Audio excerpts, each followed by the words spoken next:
My people. Lasagne day. Woohoo! What's up, guys? Hope everyone's day has been fab. It is currently snowing outside. We're upset. Yeah, 1 onion for the sauce. I was gonna say, Tristan, we haven't heard much from you all day, but you're here, so we're good. So ready for this. So I just mixed this pasta up around 2.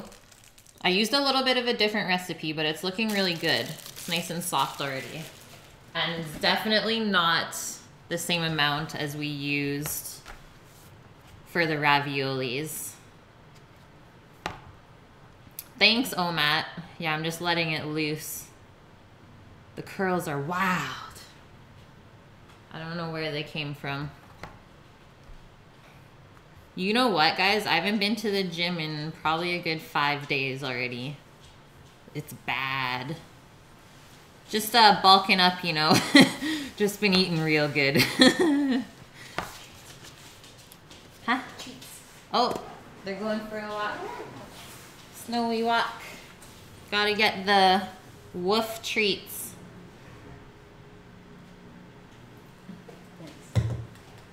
Kush snacks. Yeah, she's there, but they're going out in the snow. Snow day. All right, guys. Can't believe it's already February 21st. Yeah, that's Kush's Kush. Oh my God. You know what? I think they're pure like pork. So it probably wouldn't be that bad. There's also peanut butter ones. I don't know if you can see it outside. It's like super fine snow. Maybe that one's better.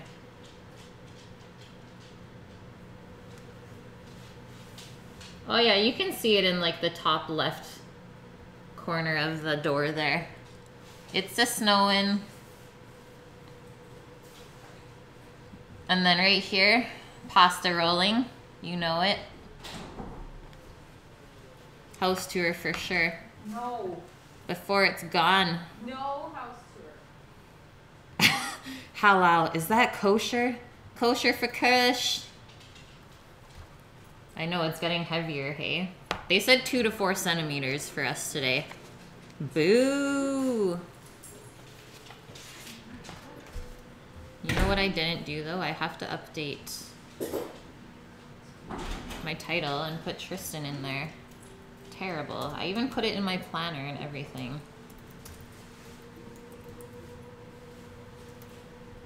Okay, updated. Lucky. Alright guys, homemade lasagna, and then I'm just gonna make a little salad for the side today. Timeline for this is probably gonna be 1.5 hours because the lasagna has to bake in the oven for at least 40-ish minutes or until the cheese is nice and golden. No, I do have to, Tristan. I do. And we're also going to brine our pork butt today for smoking tomorrow. So the stream tomorrow is going to be a little bit different, I think, just because we have to start the pork shoulder on the smoker around 8:30 in the morning for it to be done around like 3. And then obviously I'll pull it off so you guys can see it, take the bone out of it, and then we'll heat it back up really slowly at a low temp in the oven before we serve it. Yeah, he is feeling better. He's feeling a lot better. He went to work today, so all is well. Great clip, Omat. So ingredients. I have 1.2 kilos of ground beef. It's organic, that way I trust where it came from. I know what's in it. I have 1 onion, 3 carrots, and 2 stalks of celery, as well as 3 cloves of garlic for our tomato sauce that we're gonna make.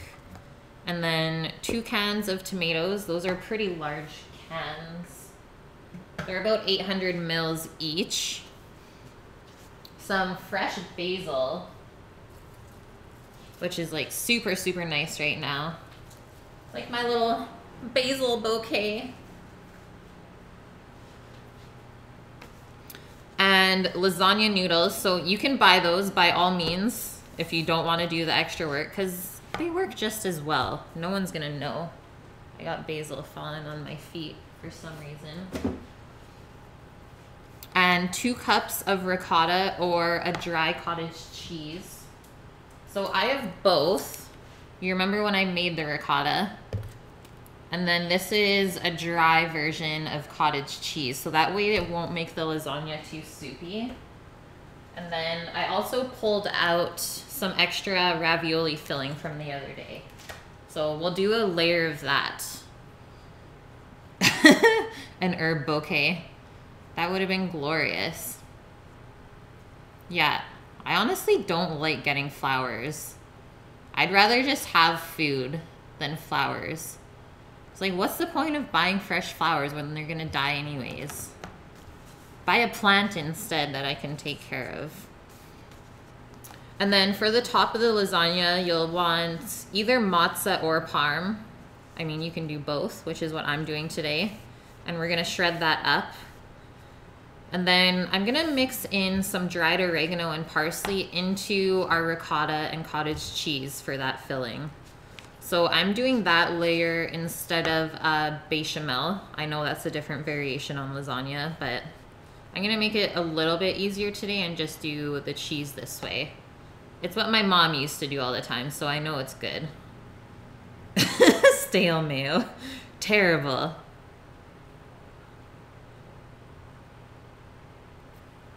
My favorite dish to personally eat. I don't have one. I would say either pizza, pasta, or burgers.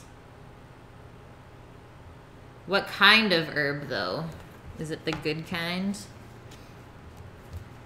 For our salad, guys, just some lettuce, mixed greens. I picked a little bit of arugula from the garden, whatever I could salvage, because pretty much the plant is completely frozen and wilted now.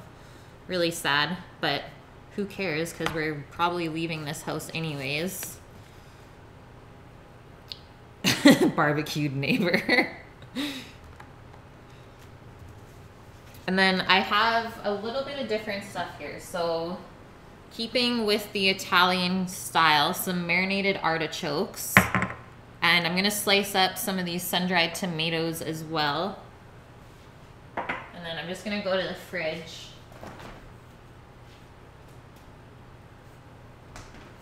And then we got this really nice little olive mix the other day when we were out shopping. So I'm gonna put those into the salad too, because I love olives. And I might do some shaved baby squash, but we'll see. And then I'm just keeping the vinaigrette simple with some balsamic. You guys. Order of prep, guys. So make your pasta if you're making it. And then obviously we have to roll it out. So that will be the first thing that you have to do. So kind of give yourself an hour ahead of time before you want to do your lasagna. Squash them babies. Then next thing we're gonna do is start our sauce. So brown your ground beef in the pot, then take it out so it doesn't overcook.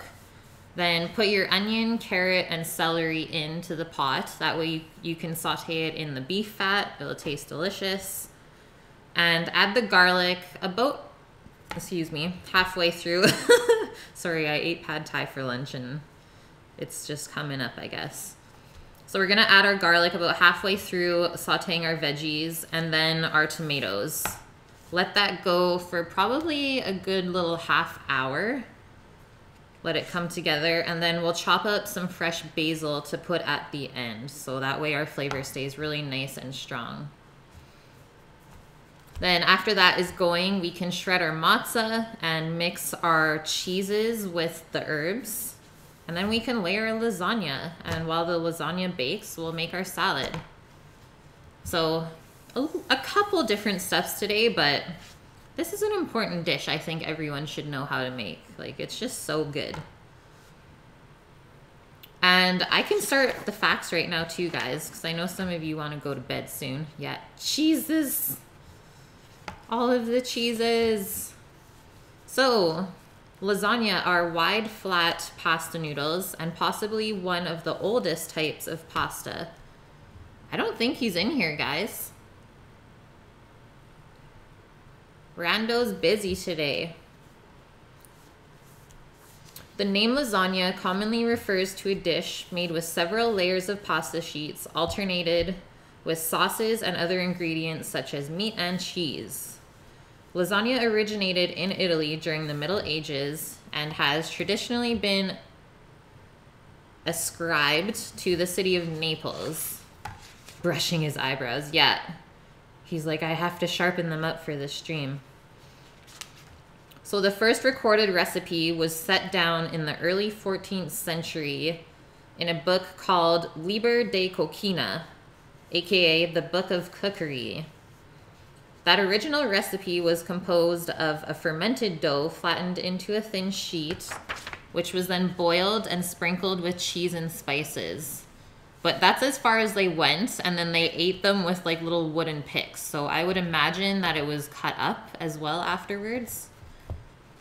I couldn't really find any photos of this though, so I'll just leave that to your memory. The traditional Napoli-style lasagna is layered with local sausage, fried small meatballs, hard-boiled eggs, ricotta and mozza cheeses, and sauced with a ragu. So we're gonna make a ragu today. Nowadays, lasagna is most commonly made the Emilia-Romagna way, using a thicker ragu and a bechamel sauce. Hello, Vaders! What is up?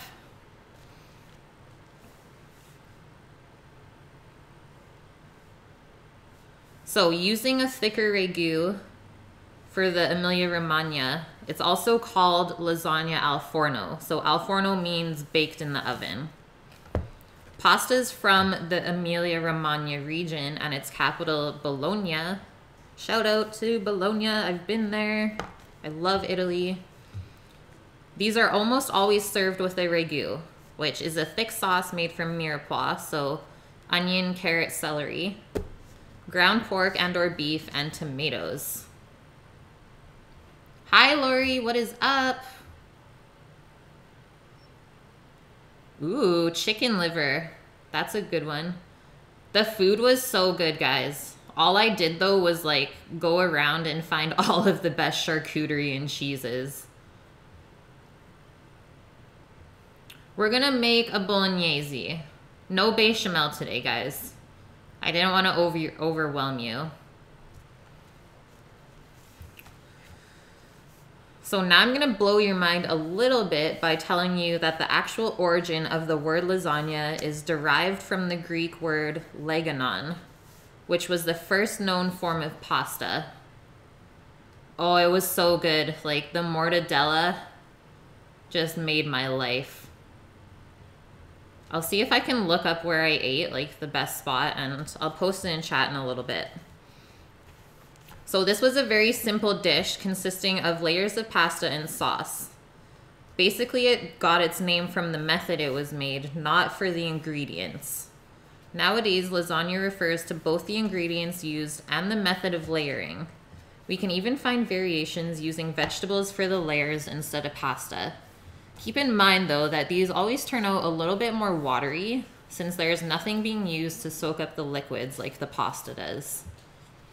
So whenever you're doing like zucchini in place of your pasta, just keep in mind that it's always going to turn out a little bit more watery. But it is a really good variation, especially for anyone that can't eat gluten. That's a good go-to. I've made it before. It's delicious still. And then later on, we're going to make our pork brine together. I'm not going to list those ingredients just yet. So first things first. let us roll out our pasta so that I don't have to roll it out while I babysit the bolognese sauce. This should not take me more than 10 minutes, guys. So don't be concerned if I'm wasting your time. Let me just see if I can find that charcuterie place real quick. Because it was so delicious.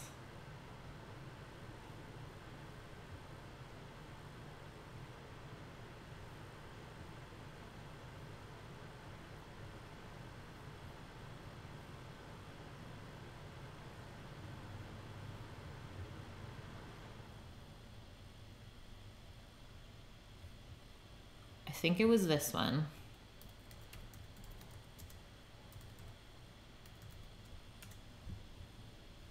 Can we get Betty on stream today? I'm sure at one point she can come on. Just she's out right now. She's walking the doggo.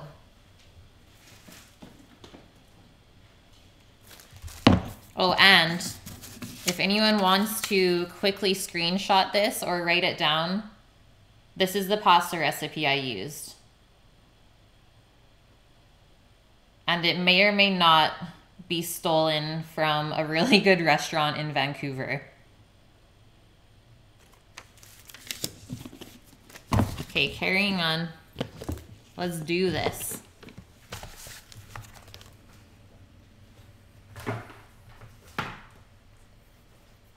So first thing we're gonna do is cut our pasta in half.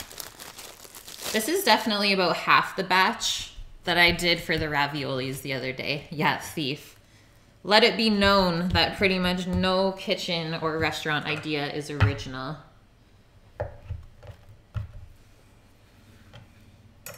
Look at those layers, guys. Yum. Okay, keep your other half in your baggie though so it doesn't start to dry out.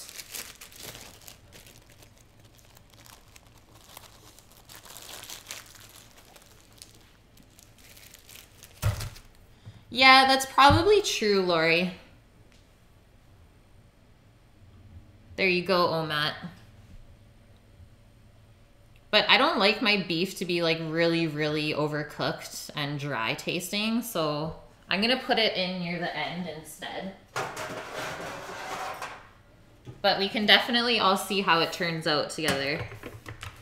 And if it doesn't work, well then I'll say you told me so. Okay, I also just got my little sheet pan ready with a towel so our pasta doesn't dry out, guys. Yeah, Hawaiian pizza, hey. We're going down, getting that set up.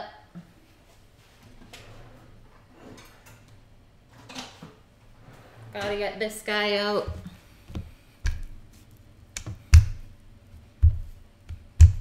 Always roll it out a little bit so it doesn't get stuck in your pasta roller. If you guys are looking to invest in one of these rollers, I'm quite sure it's still on my Amazon gear on my channel page. This is like the best one ever. I've never had issues with it. Okay, first thing we're gonna do, turn our roller to 0. You always wanna start on the lowest setting.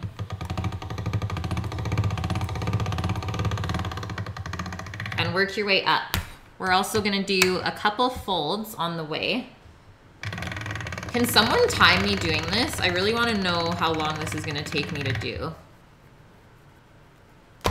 I like a challenge.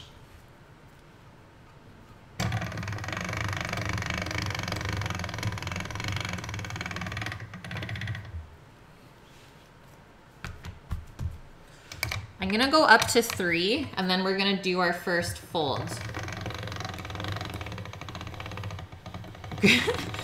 Why would I hit Sammy? He's so good to me. He never does anything bad.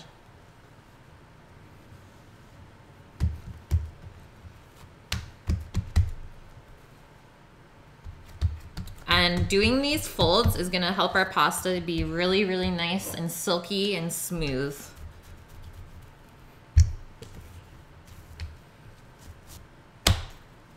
And then always make sure that you roll it the opposite way that you were doing before. And also don't forget to turn your roller back to 0. Super important. Otherwise it probably will get jammed.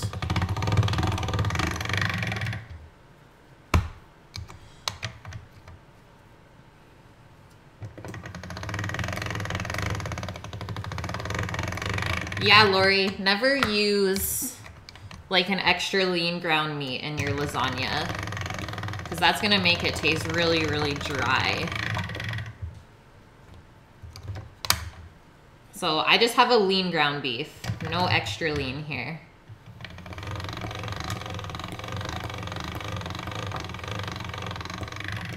Okay, so our second fold now, guys. You can see how it's starting to smooth out already. And it's pretty nice, this pasta dough, because I haven't even used any flour on it. It's beautiful. Is that just like not really a thing where you're at, Omad, or what? Because usually it's like quite a good cheap option for people to use.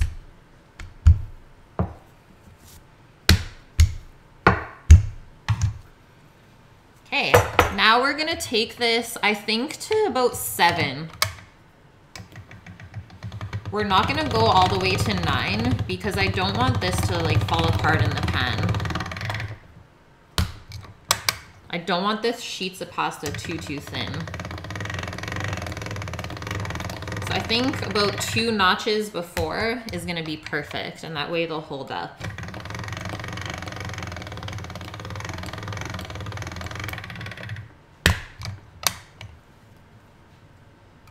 Lemon pepper.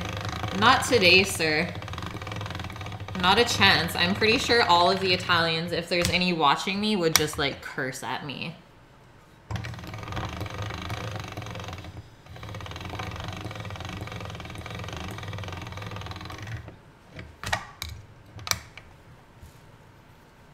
We're getting long. Smooth as a baby's bottom.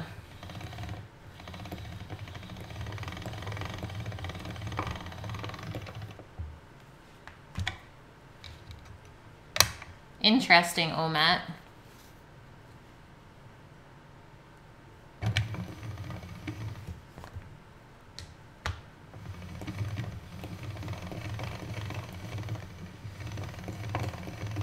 Yeah, you can use a leaner meat for beef tartare if you want.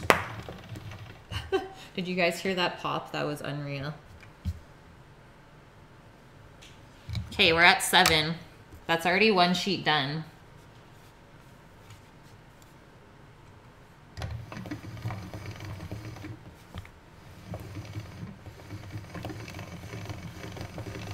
And then I'll let this rest, guys, and I'll cut it later when we go to assemble our lasagna.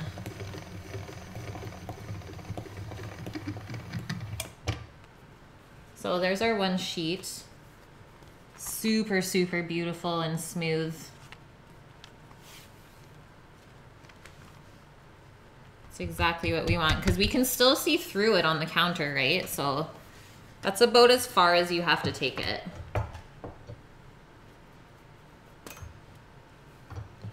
I don't think I've ever had lasagna with fresh pasta sheets, so I'm pretty excited about this right now. Just gonna sprinkle a little bit of flour on the pasta because I'm gonna fold it over onto itself, so you don't want it to stick at all. And since we're not making a ravioli or something that we do have to stick together, this is gonna be fine. Okay, next one, guys. Jim, what is up? You thought it was a fart. Classic. Beef tenderloin for tartare. You're rich, Lori. But I'm sure that tasted amazing. Super nice and tender.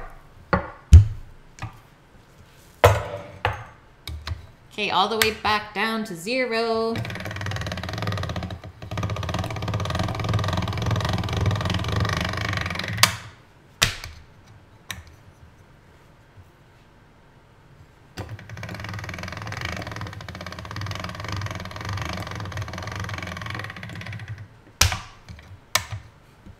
I love that sound of it right now. Man, cooking is nothing without the sound effects, hey? Like, you need to be able to use all of your senses when you're cooking, or else it's just not the same.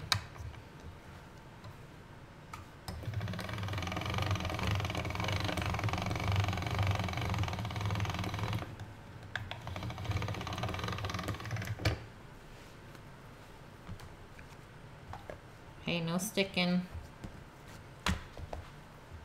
Okay, so we're gonna do our fold here. Never forget this.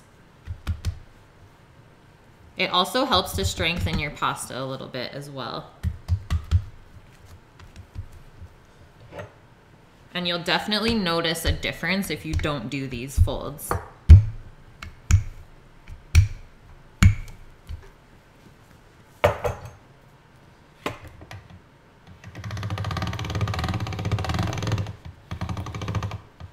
The smell is, yeah, I think the smell is like the most important, which sucks because you guys don't get to smell anything that I make. I feel like you're always missing out.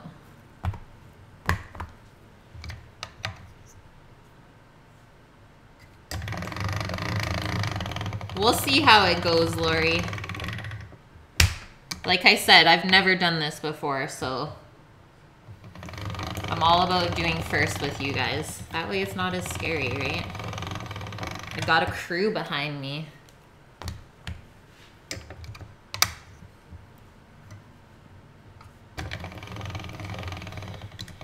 What's in the red packaging? The beef.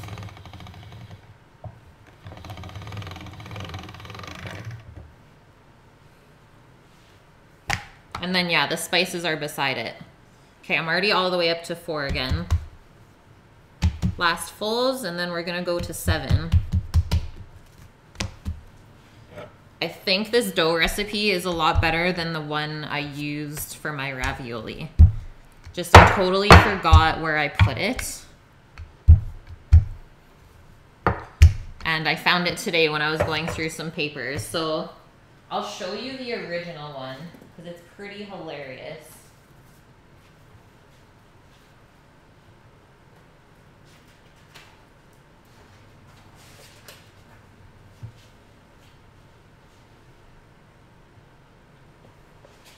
If I can find it. Where'd it go? Okay, I'll get it in a sec. I don't know where it went. Classic Kate. But this recipe was written on just like a little sheet of paper. It had no title, no nothing. But one of the things I loved on this recipe was that the last ingredient was love. So important.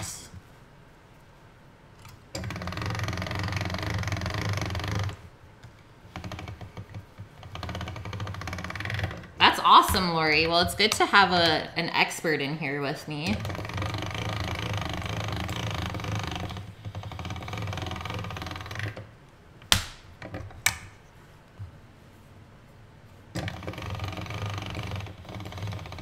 Bye, Omat. Have a good one, sir. Good luck with everything tomorrow.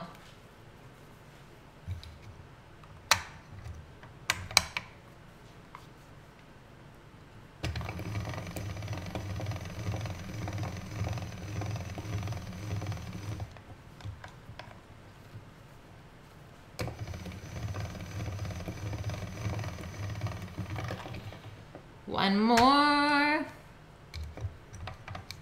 Yes, do it. Always send pics. I want to see everything.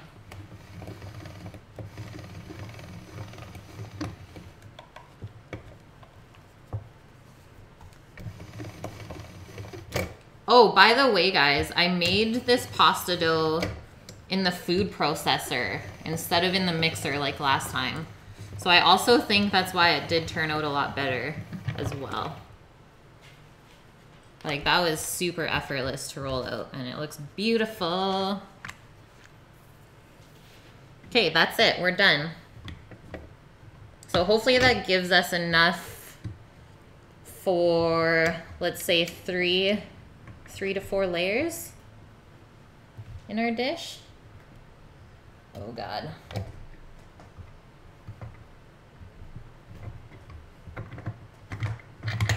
Struggle was real, guys, but we're good. Done with that guy.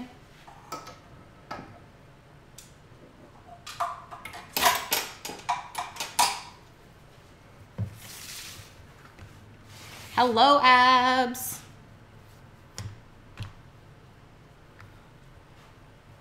Why didn't I just roll it out one time really thin? Because we need to build up those layers on top of each other. That gives strength to the pasta, but it also does make it a lot more tender. Like, it's kind of a double negative.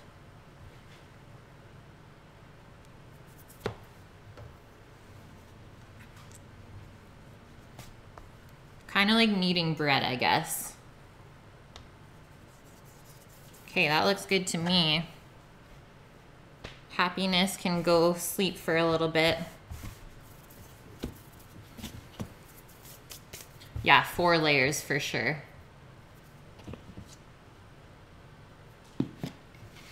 All right, onto our sauce. Let's get saucy.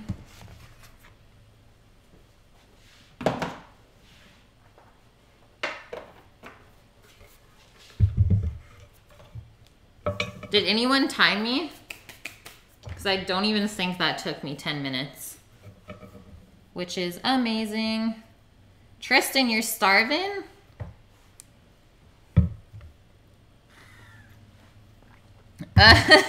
Abs. I wish I could send you guys all of this stuff. I really do. Okay, let's get a big pot out for our sauce. Nice little Dutch oven.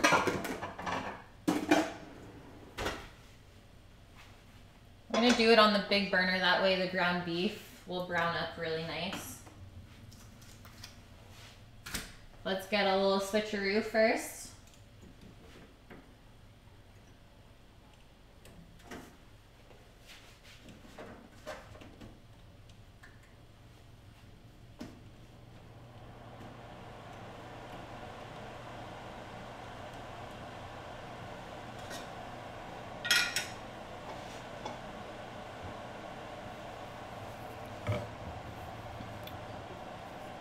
Ainies. Good night, sir. I'll allow this. The $2 delivery, totally. So, let us turn on our pot. That way we can start browning the beef as we cut up our veg.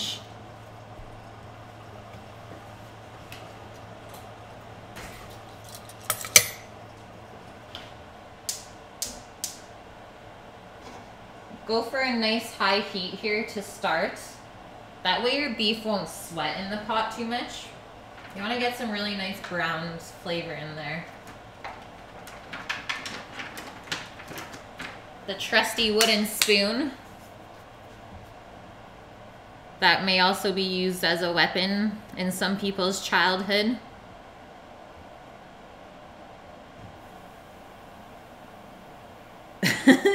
Banned hammer. And we might as well open our ground beef packages as well right now. That way it's good to go.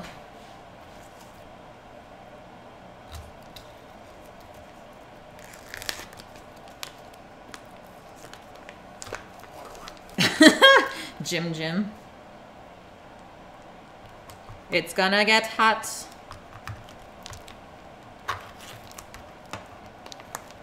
Now someone would have to play Nelly if we were gonna do that.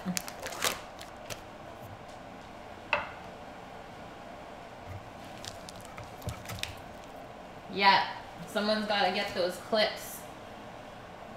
The clip monster. Bye, Ainies.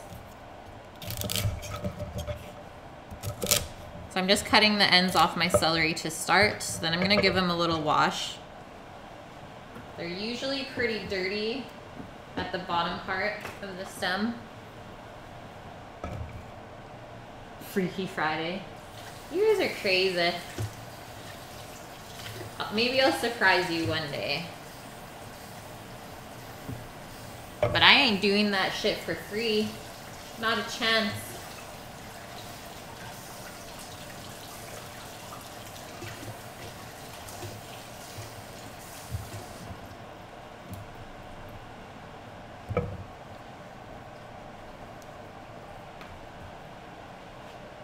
Okay, pot should be hot. I'm probably gonna do only 1 pack of ground beef at a time so I don't overload the pot.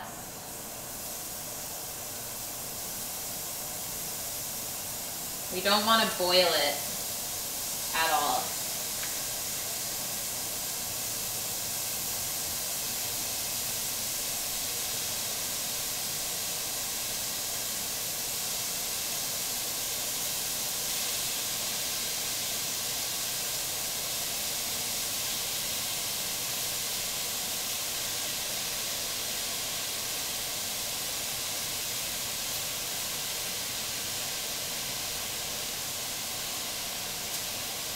That's probably good enough for that one. Just get 1 good layer in there to start.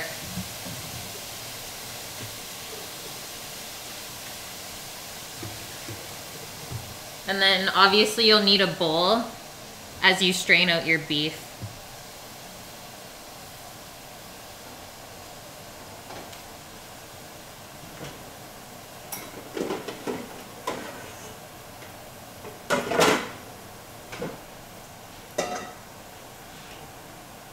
And a slotted spoon.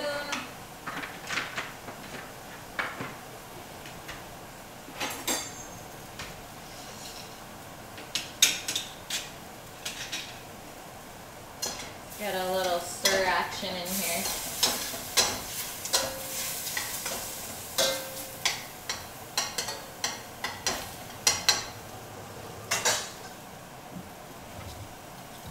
The Finster. The Sizzle Man.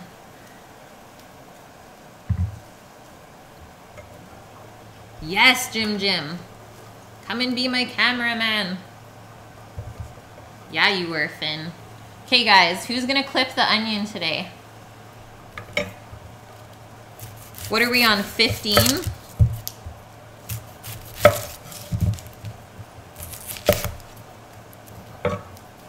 We're gonna go for a nice small dice on all of our veggies today. That way our sauce isn't too chunky.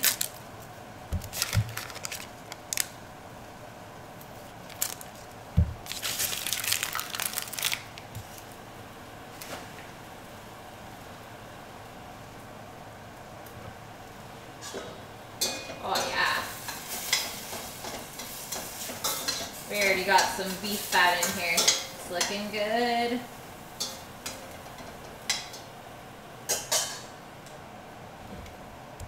Take a bite. No!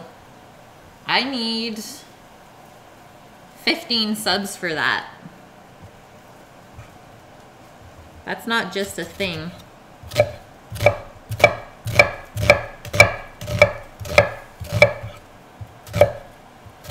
Not yet, sir, but we're close.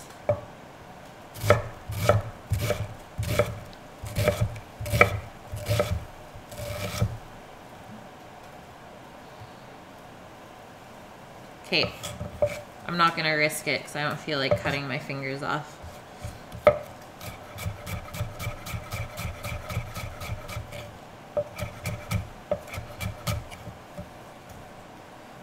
She's crying already. Oh yeah, I've seen some stuff, guys.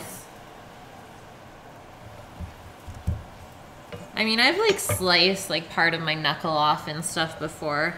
But, like, not all the way. I've never done it that bad to myself.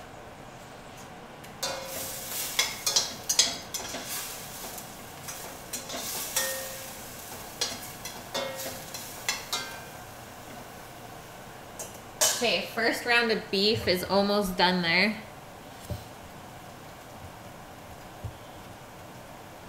I know, imagine a sketchy cutting board for this. Terrifying. Crying and using sketchy cutting board, now that's skills. Did I tell you the story of me peeling Sam's fingerprint off the meat slicer?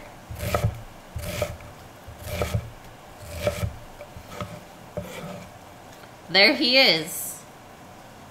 My man.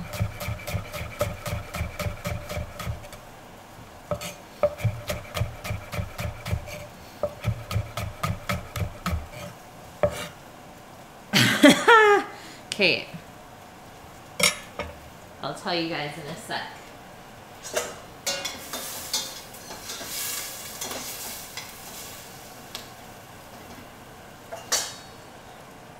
I'll turn this up for that. It's getting emotional already.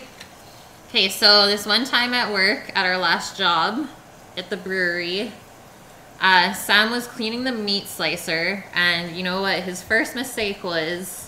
He didn't press it back to 0 for like the thickness of slicing that you do. So he was cleaning it, and then all of a sudden I just hear him in the back, he's like, fuck. I was like, oh God, that's never a good thing that you hear in the kitchen. It's always like just brings a panic to you. So I go back and look, and he's just like holding his thumb. I like go look at the meat slicer, and it's like literally his thumb fingerprint is just like sitting there on the slicing part. And I was like, this is yours. It was bad, guys. But we carried on. He had to go to the hospital for that. It was okay though. It came back.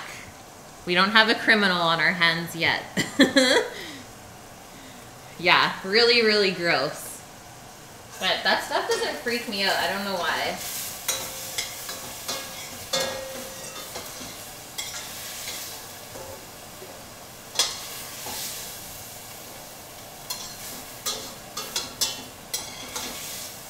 I have another story in just a sec too. I'm just gonna put more beef in the pot here.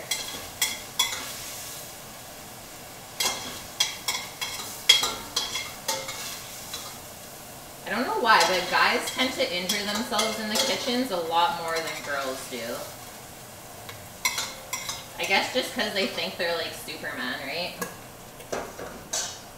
We already got a pretty good layer of fat in there.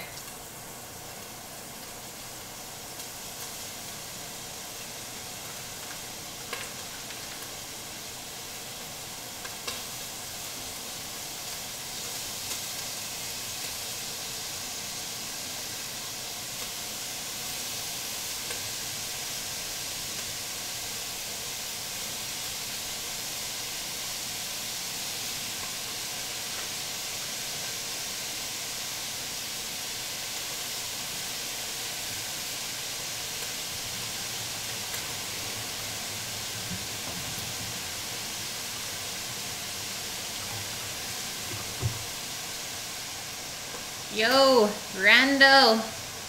Yeah, Jim. Terrifying. Nah, we weren't even able to super glue it on. It wasn't that deep, thankfully. It was only like a couple settings up. But if it was any deeper, I'm sure we would have had to do some surgery of sorts. Okay, so next one that involves Sammy too. One day we were working, I think it was maybe a brunch day, so on a Sunday, and we were just cleaning up after service, and he was cleaning the deep fryers. So we had 2 side by side, and then there's like a little thing in between, right, where they attach, I guess. And he was cleaning that part, and his hand slipped into the deep fryer, like pretty much fully. But like he took it out quickly. But obviously it still wasn't enough, and his hand was just like burning the rest of the day. So he comes back, and I'm like, what did you just do? He's like, I put my hand in the deep fryer. I'm like, okay. Are you okay? He's like, yeah, I'm fine. And just like powers through the rest of the day with his deep fried hand. But you know what, guys? It didn't even blister at all. So he obviously took it out soon enough to not do too much injury. But like for the next couple hours, he also kept his hand under cold water as much as he could. Deep fried beard? No, deep fried hand. Terrifying. You do not screw with that stuff. Like, that's like all of the burns that I have on my arm are from deep fryers. Or like on this side. That's all from deep fryer oil just splashing up. No, it didn't even peel. So maybe he does have superpowers and we just don't even know, guys.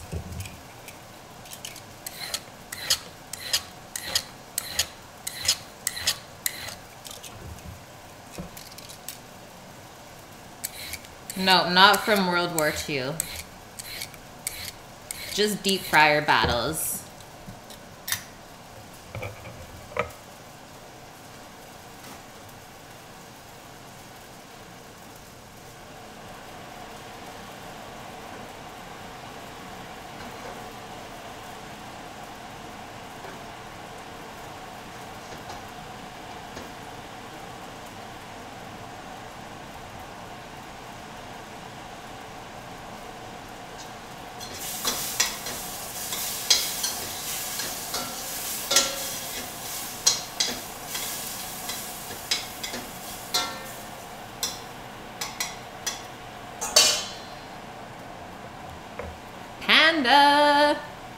We're making lasagna from scratch today for my man Tristan. He donated and subbed last week, so he donated $10 for me to make lasagna. So I am doing this for him, taking on the challenge. He deserves it. It was an alright burn. It wasn't that bad. I haven't gotten too many crazy ones yet. Hopefully never. Remember when I told you guys about my dumb chef that I don't like, or that I used to have? So this one time around Christmas, we were doing roasted chestnuts for something. And he had never done this before, so had no idea how to do it. And we had a forno oven, so like a wood fire oven that is all open. And so he just thought, well, I guess if I just put them in the oven, they'll roast. So didn't cover it or do anything like that. And then I'm walking by the oven and they just like start exploding everywhere. And like there's chestnut shrapnel flying. I'm just like, what is going on right now? Because it's hot too, right? I got so upset. Luckily I didn't get like really any burns on my face. Maybe like a little bit on my eyelid and stuff, but I got really mad at him that day.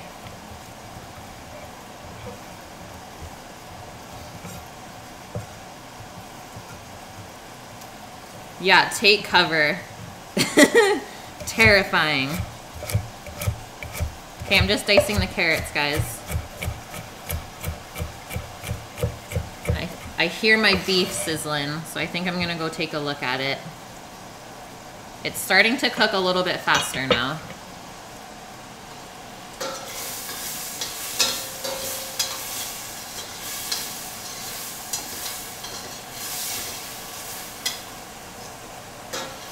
Second round is done.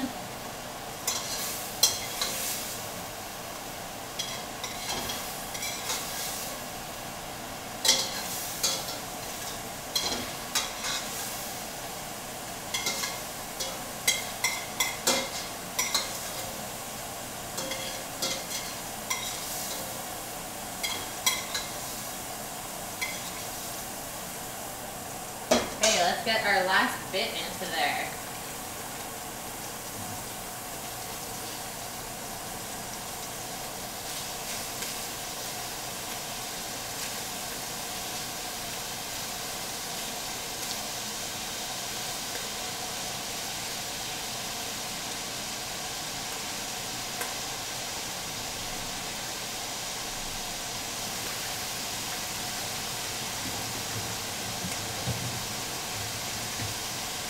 Guys, it's still snowing.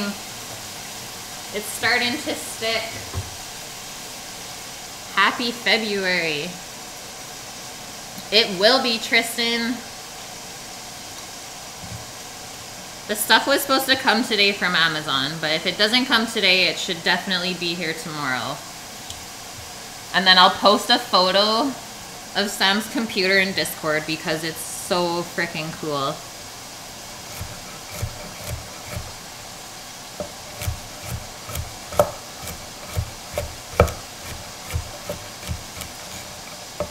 And then we should have no more problems with the stream, guys. But if we do, then we 100% know that it's the internet. And we will be upgrading when we move to the new place. So a little update on that is everything went through for financing, so we're good to go. We're getting pretty stoked. And then people are coming over tomorrow to take pictures of our house that we're in. And then that's gonna go up for sale on the weekend. It's happening so fast.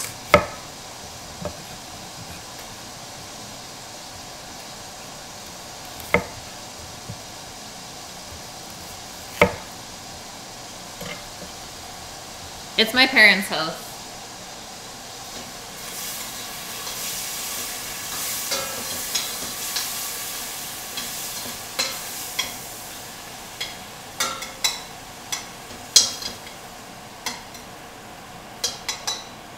Yeah, we just moved in here at the end of December when we left Vancouver.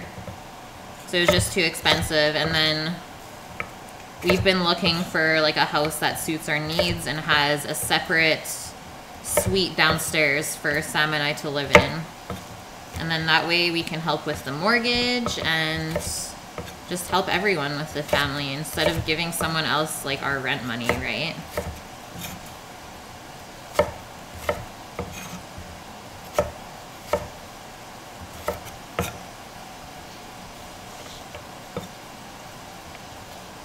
And it is a huge, huge space. Like over double the size of what we're in now. Cookery! Hey, how are you? Thanks for catching the stream. I wasn't able to catch yours today. But I'll definitely check in tomorrow when you guys do the beer minute. I'm excited.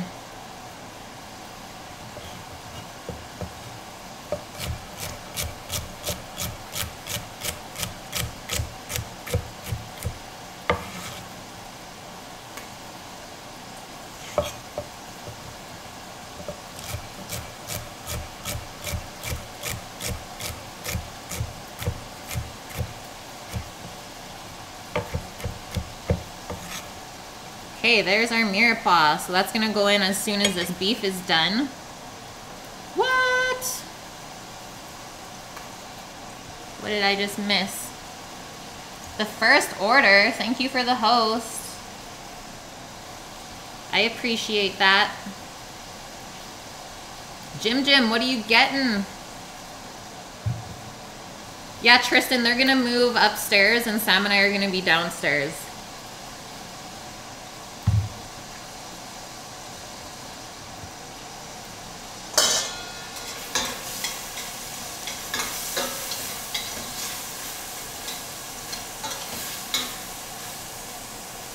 Alright guys, one more minute and then we're gonna move on to our veg step. Eggs. That's allowed. It's okay. But as long as you have like one day that you give yourself a treat. Because that makes it all worth it. Diets are usually overrated. Deviled eggs. Yum. I should make those one day, guys. Awesome cookery, no problem. Don't even feel bad. It's always good to see you in here. You're going strict for a month, Jim? Well done. I don't even think I could do that.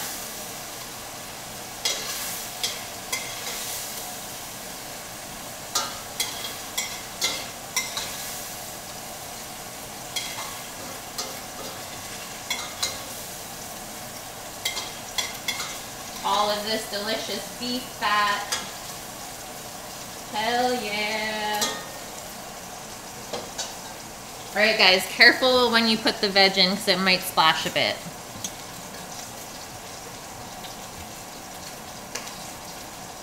You're a T-Rex. Awesome. Thanks, Cookery. Catch you tomorrow.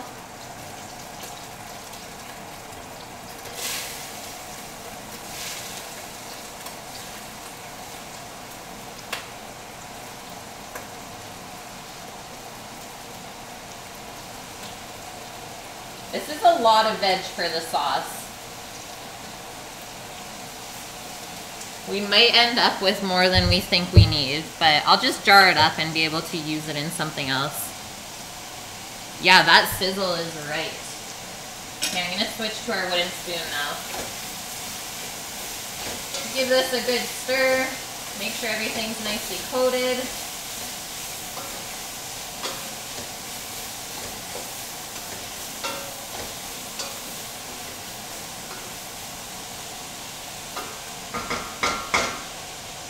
Now it's time to process our garlic, so I'm gonna do 3 cloves.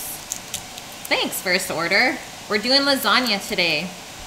Care of Tristan.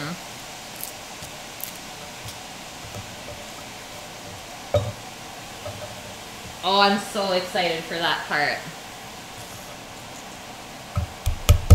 The layering is just gonna be like so entrancing. Chat's just gonna go silent. Smash that garlic, guys. Because look how easy it is to peel after.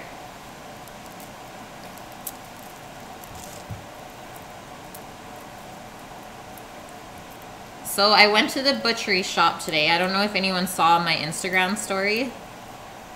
And I found they had whole ducks there for $23. So I think I'm gonna do duck one day for sure.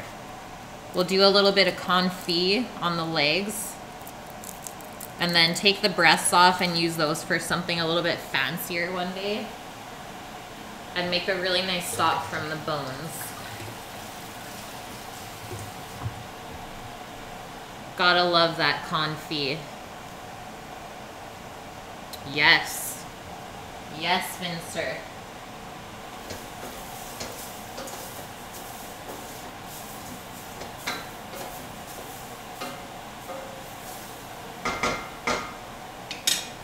Okay, garlic is prepped. Let's open our tomatoes. Oh, Cantonese roast duck. So good, dude.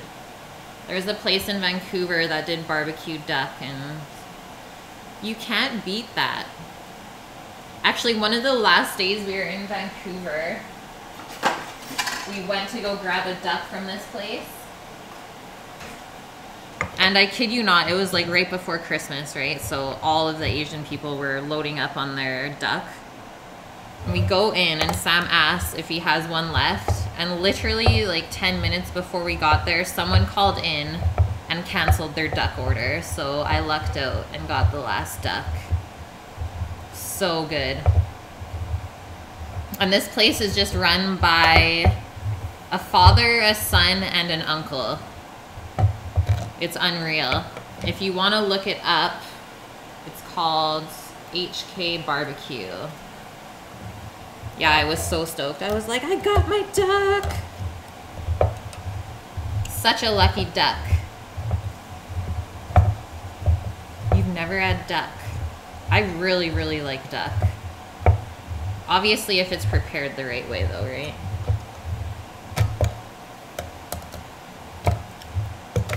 Yo, can opener. What are you doing?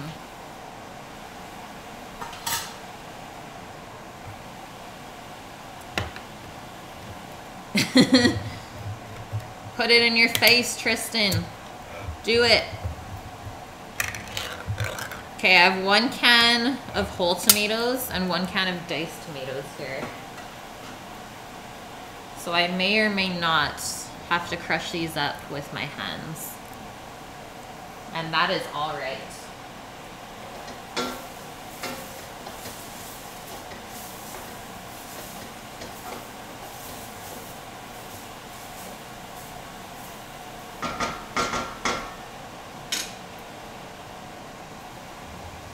Does it taste similar to anything else? No. I would say it definitely has its own flavor. It's a bit gamey. Not as strong as lamb, I would say. Definitely not. But prepared properly, it is fabulous. Obviously, the duck breast should be served around medium or medium rare. I've never had rattlesnake. Have you, Tristan? You've never had lamb either? Nutso. Stella, what is up? I'm just gonna grab a bowl real quick.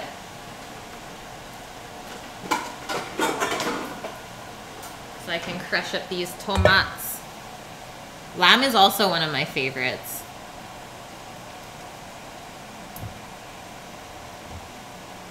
Or rabbit, yeah. I've had rabbit as well.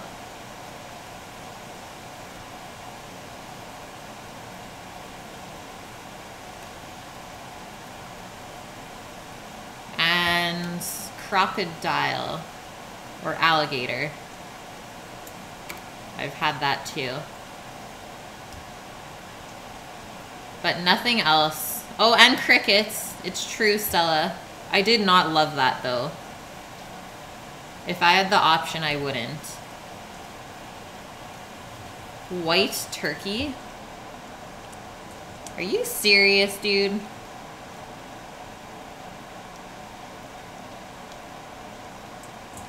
What would I never try to eat?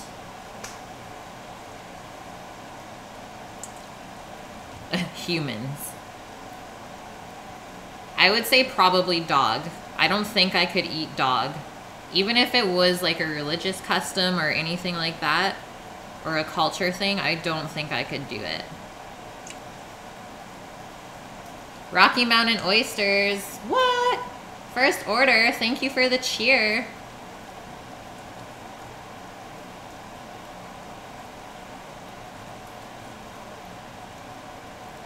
If you beat out iBrick first order for the cheer of the week, then you get to request a meal. I'll make something for you next week. Cat's on the list. Okay, not cat either. I do know what Rocky Mountain oysters are. They're not bad. I've tried it before. There's definitely worse things. Have you guys had sweetbreads?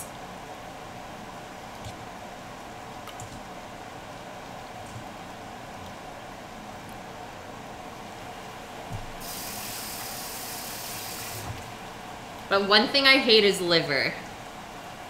Like, not a thing in my repertoire at all.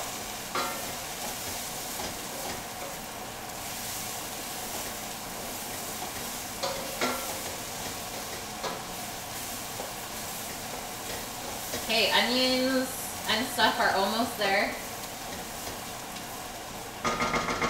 Our mirepoix sweating out really nicely.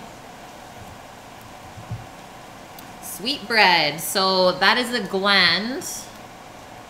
Usually that comes from veal. You could also do beef as well. That is around here. And then they take that gland out, and it kind of looks like brain and stuff, and you have to clean it off, take like the sinew off and stuff like that. Soak it in milk so it's not as strong in flavor. But usually people fry it up like chicken nuggets, and you could not even tell the flavor difference or the texture. So it kind of has that like soft processed meat flavor. But I would rather eat a sweetbread than like a McDonald's chicken nugget for sure.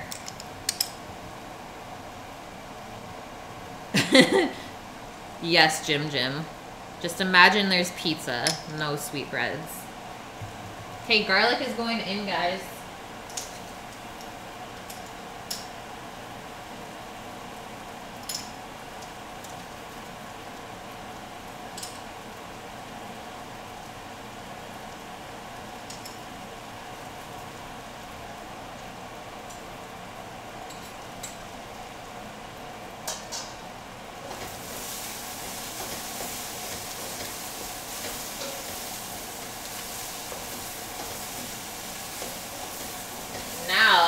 Smells fab.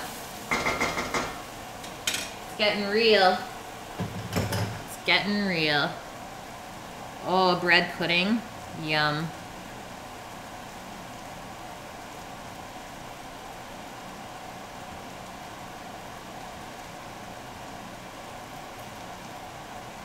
You want a bread pudding recipe? I can send you one. Do it, Jim. One thing I hated cooking? I don't think I hate cooking anything. I hate how much like deep fryers are used in kitchens for things that they probably shouldn't be. Like, I really did enjoy working in a kitchen that didn't have a deep fryer, because it did challenge you to actually use your cooking techniques rather than just be like, yeah, let's make it crispy and deep fry it. I don't really do blood pudding. Yeah, anything like super irony, I just can't do it, guys. Sad, I know.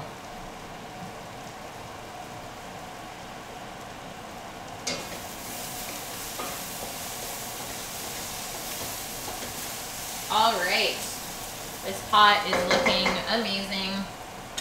Let's get our tomatoes into here. Nope, that's a good one too, Finn. Haven't tried durian. I was even in Thailand and I was like, nah, I'm good. I would probably try the ice cream though. Everyone says the ice cream's really good.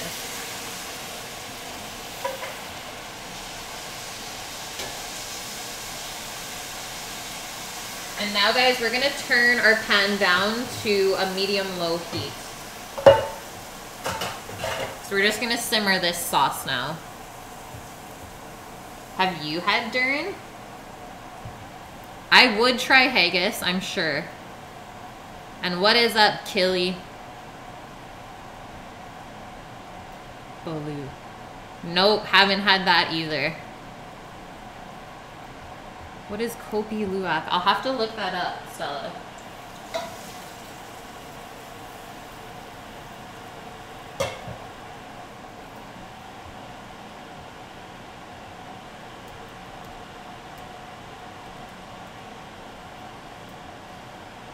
Yes, I have. I had that. We went to a little plantation when I was in Bali. And you know what? It was really good.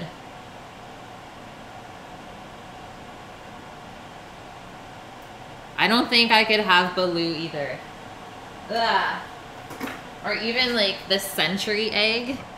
No, thank you. See, I still have to try that, Vaders. Durian is gonna be on my list. Hi, Posh.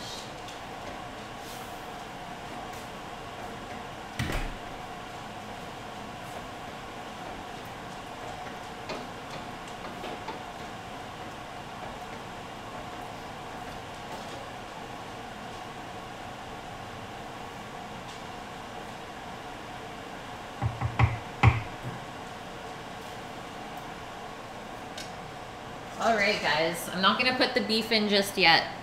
I'm going to let that sauce cook down still a bit. Caleb! Back again. Hello, sir. A bit of funk. Nope, never had tripe either, guys. It's all about texture for me. Totally. Like, I'm not one to eat something that's really rubbery either.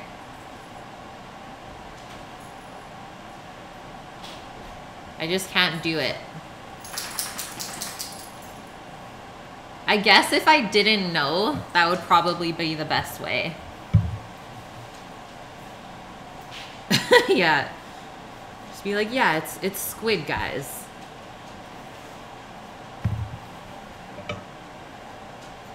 I believe that.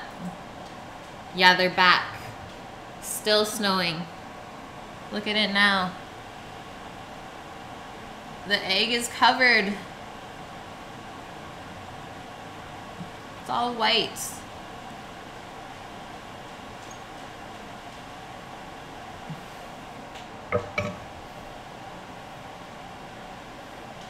I believe you, Abs. I believe you. Gandalf. Hilarious. She'll be in here. You got to wait. I'm just grabbing the pan for the lasagna, guys.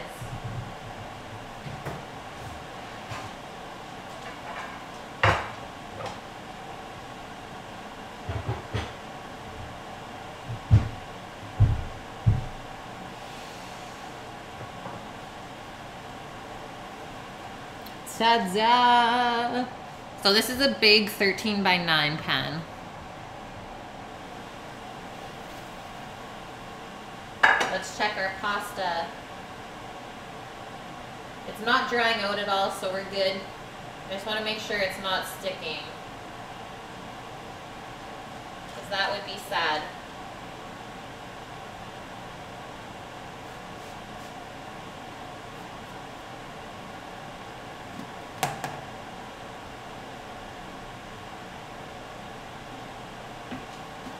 Okay, next thing we can do is just prep our basil as well. Get that all nice chopped up.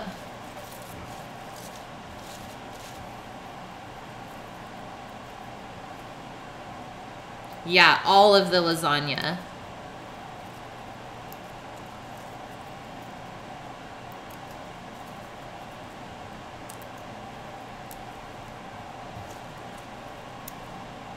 We need to make this a thing though. Being able to send each other food. Just, it's so expensive to do like air-cooled shipping anywhere. It's ridiculous. So I'm probably only gonna use about this much basil. I know I took all of this out, but that's probably not needed. You don't want to overpower it too much. Rice from Jim Jim. Okay, I'm just gonna chop this pretty rough. I mean, it's going into a sauce. And then we're gonna cut up our lasagna into squares after, so don't really worry too much about presentation at this point.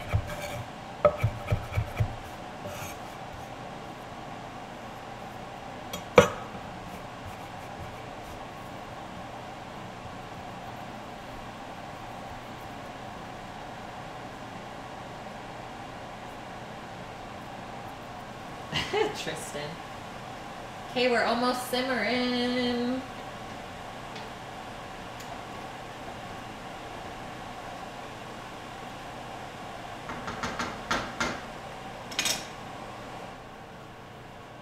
Actually, now we're gonna mix up our cheese.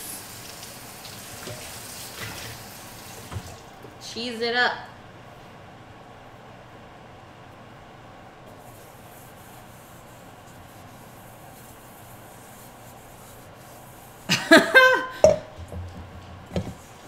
Holy Vaders. People are terrible. Man, we had a little like delivery service like Skip the Dishes, if you guys know what that is, before. And before we even sent the food to the people who ordered it, they already called and complained for their money back. Like, it wasn't late or anything. We were literally cooking the food as they called. And they're like, this is absurd. We're not paying for any of this. I'm like, but you haven't even got your food yet. They're like, I don't care. I'm calling Skipping the Dishes and complaining. I was like, okay. The money doesn't come out of our pockets. Of course I did not spit in the food. I would never do that. That's like pretty much the most disrespectful thing a chef could ever do.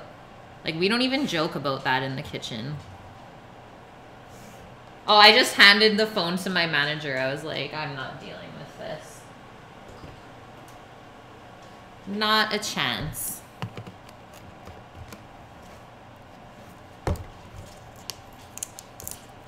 I didn't see the news yet, guys.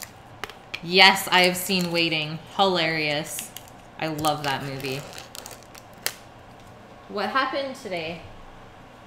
Now I need to look it up.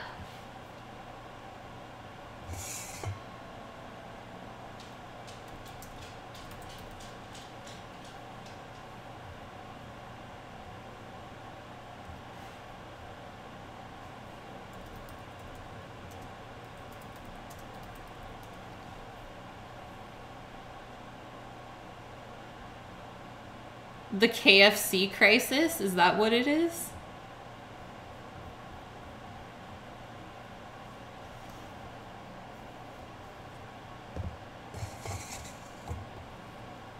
Oh yeah, Caleb, you're from there too.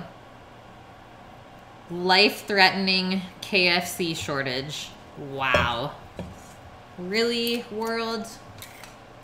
I'm sure that's not life-threatening at all. If anything, it's like life-prolonging.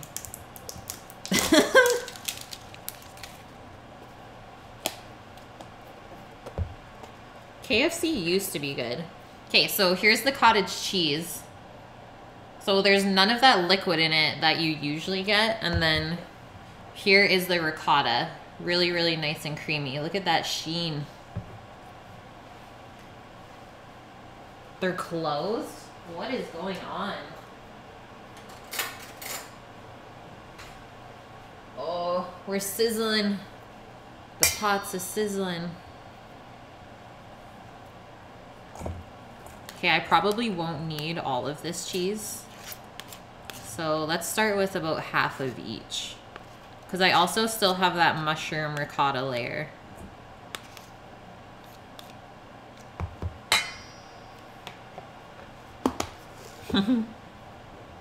All of the cow.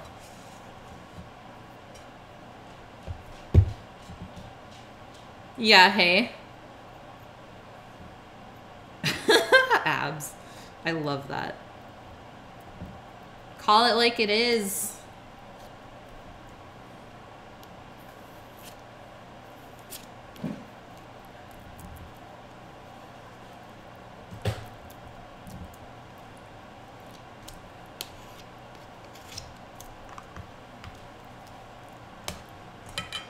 Okay, there's probably about 3 cups of cheese here, guys.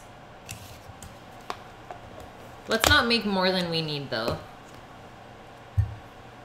We can always add more later on, right?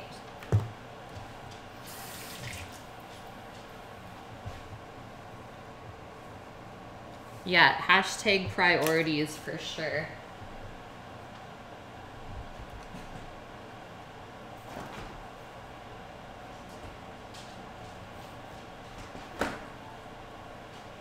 She be sizzling nicely. Oh wow, Limpin. What happened?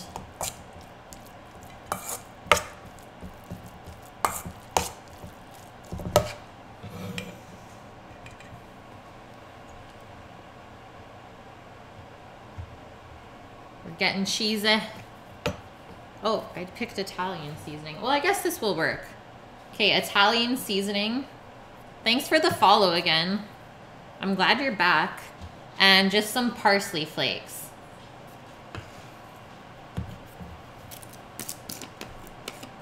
Let us do just about a teaspoon of each. Because dry herbs are pretty strong.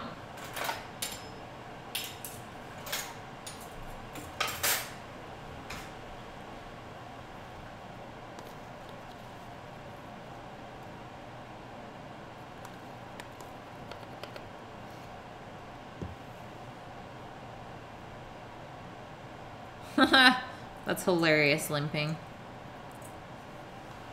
Well, glad you're back.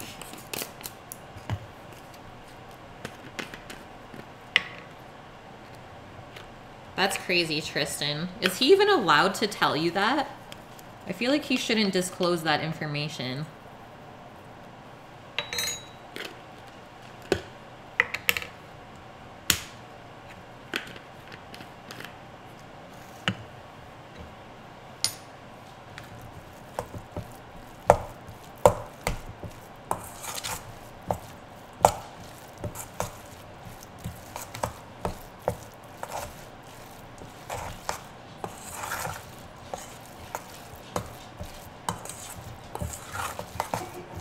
All right, cheesy layer is complete.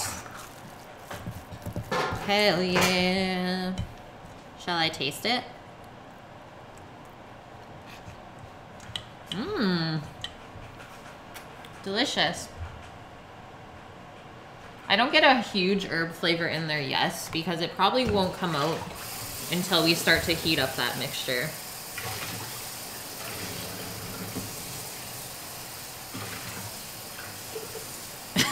Limping's just getting salty over here.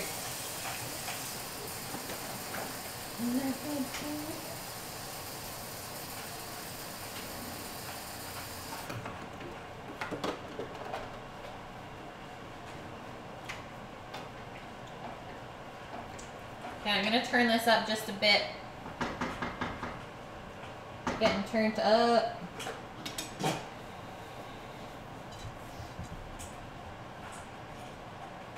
No.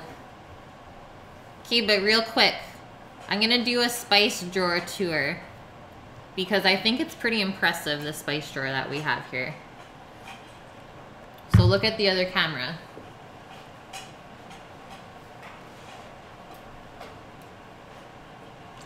Ah! Oh.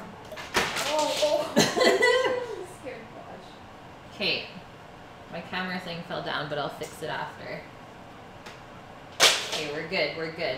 Okay, this is our spice drawer, so pretty sure we have almost everything in here. It's super important though to like have all of that stuff. I know everyone says that spices don't taste as good after a while, but honestly, do you ever really tell the difference or pay attention to the expiry dates?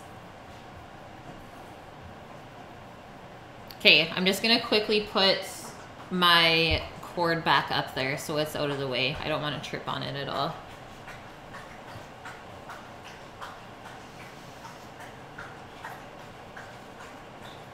We got two wilds.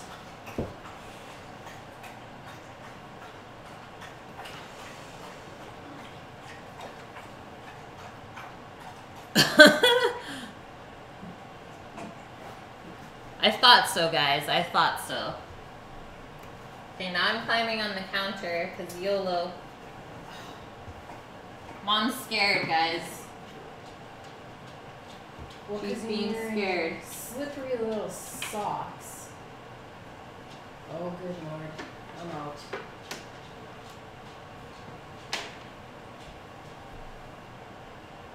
Can you tell I might have climbed on counters before in kitchens? Parkour!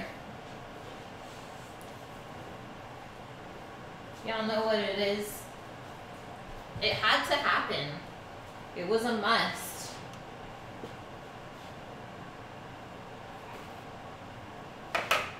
Okay, you know what? Let's get a little cut action on our pasta. That way we're good to go and build it really quickly. Not dying, Maven. I'm good. Right? Like, this is no staged cooking show. This is real life. We don't edit that stuff out.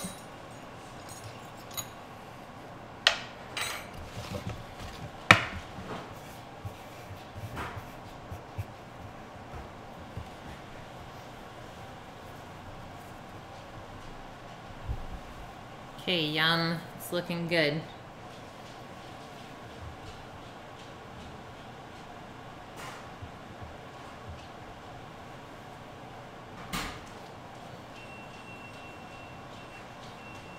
I guess I'll just measure out the pasta to fit into the pan. That would be the smart thing to do.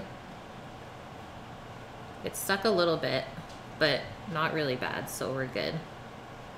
We're good, guys.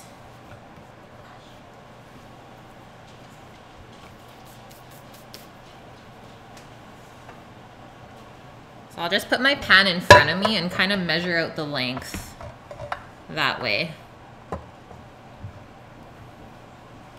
And I'm not gonna cut the noodles down either, but I'll probably need like 1.5, so I'll cut the other sheet down to fit. I did make my own pasta limping. So if you go back to Friday's stream of last week, I made the dough by hand. I would not recommend using like a home mixer to make it though. Definitely use a food processor instead. It worked so much better today. Okay, I'm just gonna line up my cutting board with my pan, like so. See if you guys can see this a little bit better. There we go. And then just cut the pasta to fit in. And then I'm just gonna lay it down into the pan. And as you can see, I need about half of the other slice.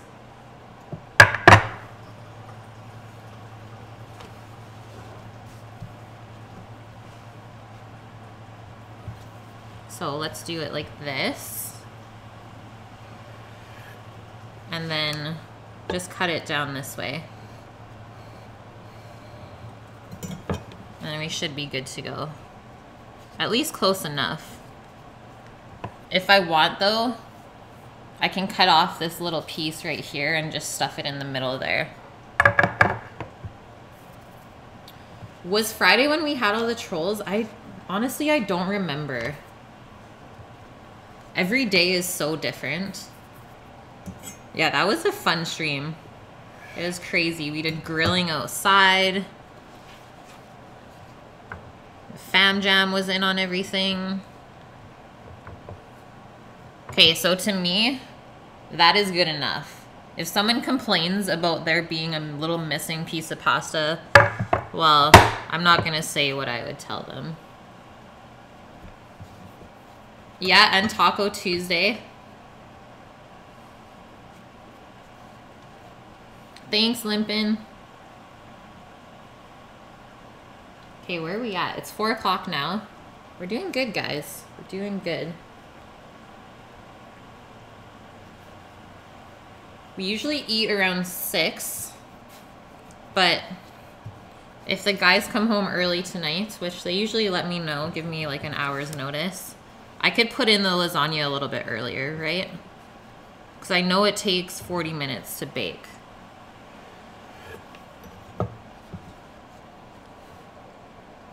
So I'm just gonna keep stacking the pasta up like that. That way I know how much I have as well, right? We'll probably get about 3.5 layers, let's say. Profanity. Well, I don't want to have to put like explicit stream on the thing. I try to not swear. Just sometimes when I'm angry, I guess it happens. But who doesn't do that?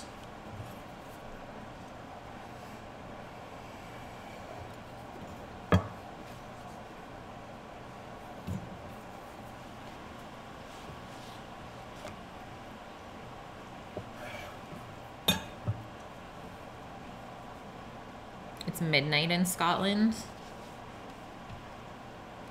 We got a Scottish guy in here. Awesome. I know quite a few people watching right now are also dealing with it being late, but I love them.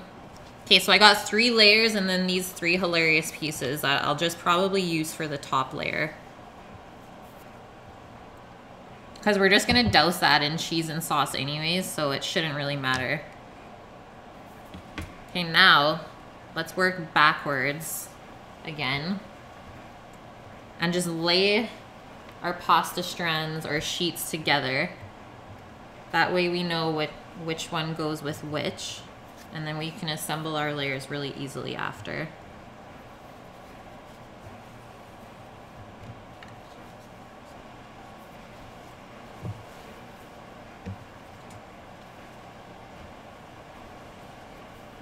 Oh, when I work in the kitchen with like guys all the times, I used to swear quite a bit. But now being at home, it's definitely not as stressful, right? So the profanity is not needed as much. Okay, next thing up, we gotta shred our cheese. So a little bit of mozza.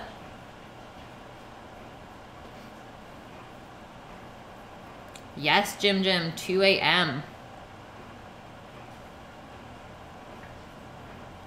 Maven, do it.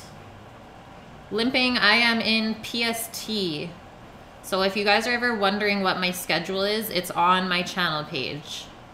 Monday to Friday is what I'm streaming now. Oh yeah, we're same time? Or your same time as Tristan? Let's see how we're doing here.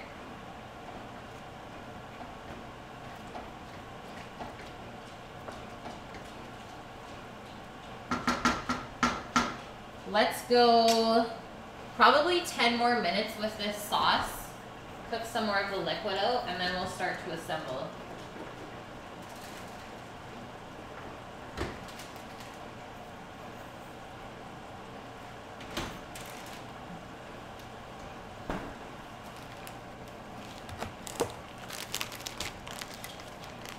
Oregon, what?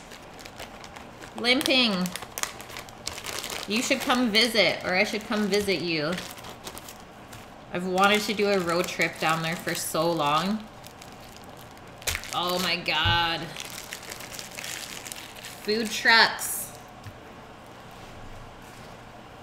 Give me all of the food trucks.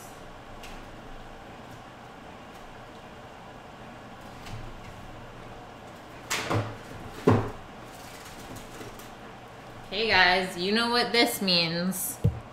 You know someone is near. I love hiking. Look at this one. Oh, gosh. What's this? What's wax paper for? Does that mean cheese? That means cheese. It's a thing? Yeah? You like matzo, girl?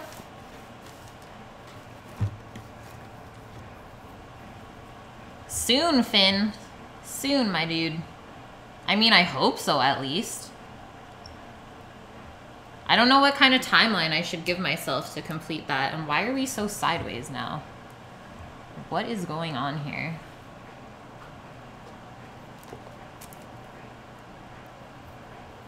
Yo, Vaders and Caleb, if he's still in here. You guys are both in London.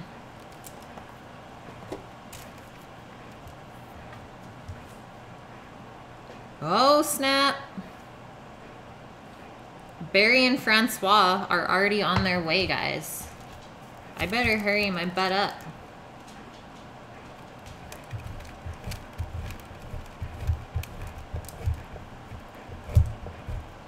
Maven from Italy. Amazing.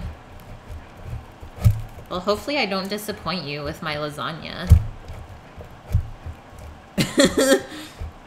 The pressure is on. Yeah, the stash and the beard. Love it.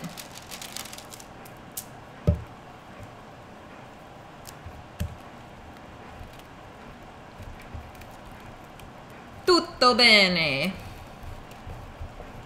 Frick, I loved Italy. So good. If I could be born another heritage, it would definitely be Italian. I don't know why. I'm just obsessed with their food. And I love their personality of just like not really giving an F.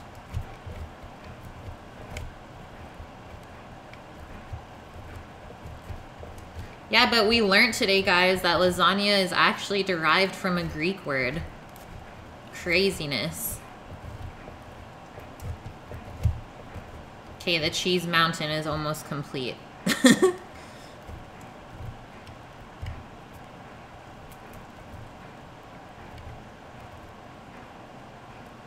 If I was Italian, I'd be hairy. I mean, I'm pretty sure the French are quite hairy. Can you not tell by this, like, mop back here?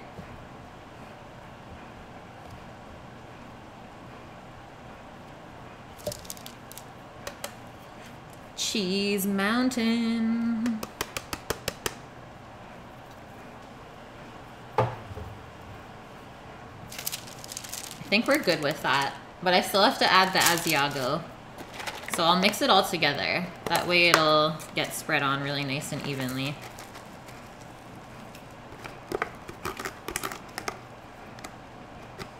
No, my dad's French.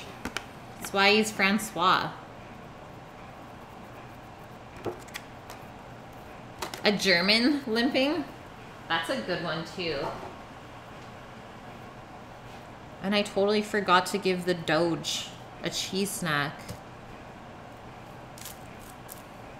Like, if you don't give those end pieces of cheese from leftover from grating to your dog, I don't know what's wrong with you. No, mom is Ukrainian and Polish. She's waiting so nicely, so we have to. Flying. Okay, come here. Just wait.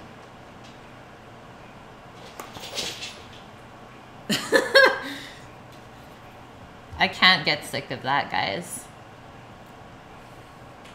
And hopefully within like 6 months of moving to the new place, we'll get another Doge.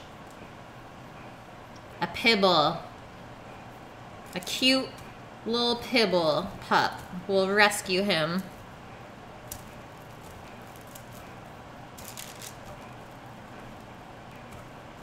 See, limping? It stays close to your heart, right? That's probably why I love Europe so much too, is like that was the first place that I did on my own. Yeah, Doge. Doggo. She is almost 11, Tristan. She's an old grandma already.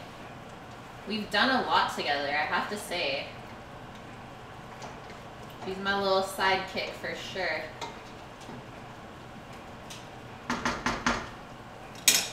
But you know what, guys? I'm pretty sure she likes Sam more than me. Like, she is Sam's little baby. But I think that's how I trusted her to pick him. If Posh likes Sam, well, I guess it's allowed then, right?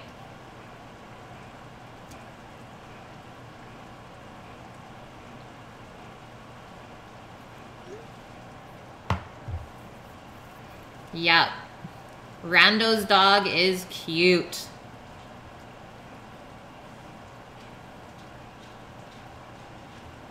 A cute little butthead. I still have a souvenir from her when she like ate my purse strap. But we still love them, right? Oh, they totally snore on the couch together. That's their thing. He comes home from work and they just post up on the couch.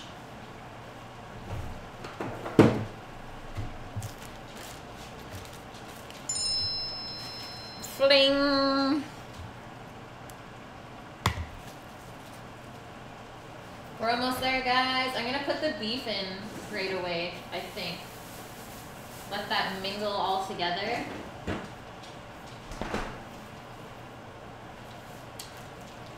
Get our mushrooms ready. Let's make some room for this assembly.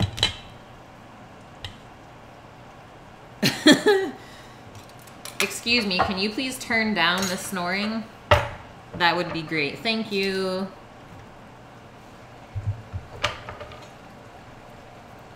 I guess he was sick though, so we allowed it, right?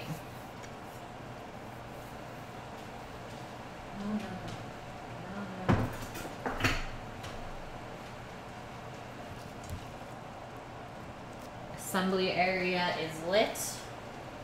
Good to go. Doing some maneuvering here. And then I'll just put the pot of sauce in front. We need a ladle for that, right?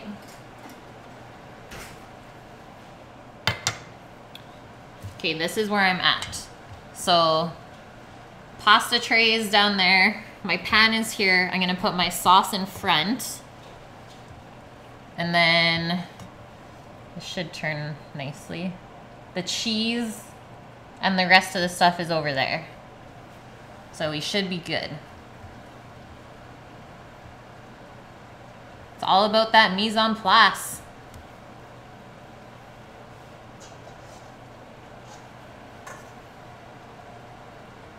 So I know Lori was concerned about like how much liquid was left over from the ground beef, but there's like literally nothing in the bottom of this bowl, so we are good to go.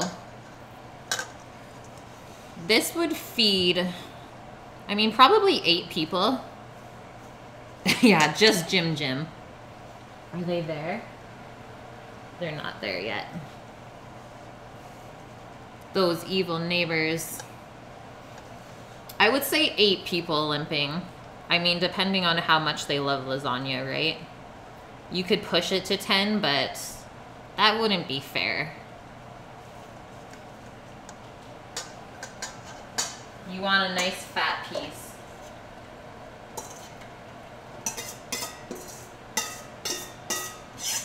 Get all that beef fat in there. Yeah. Okay, let's do basil as well now.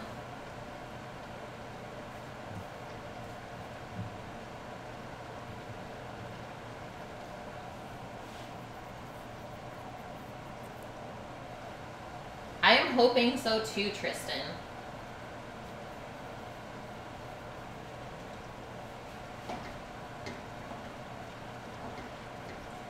See, now this is getting thick. That's a thick sauce.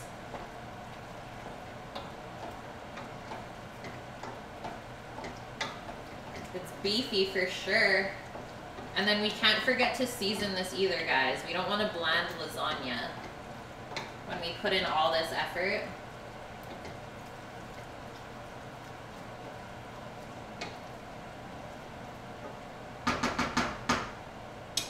So I'll let that go for a couple minutes on its own, and then I'll give that a test. Jim, you don't know the neighbor story? So they love to start up their motorbikes at 5:30 in the morning. And they also have a radio that blasts on it. Yeah, don't even get her started. Don't get me started. And then they blast the radio and it sounds like they're just playing music outside of my room. And then at nighttime, they leave their dog outside to bark. Like, it makes me so sad. The doggo gets no love.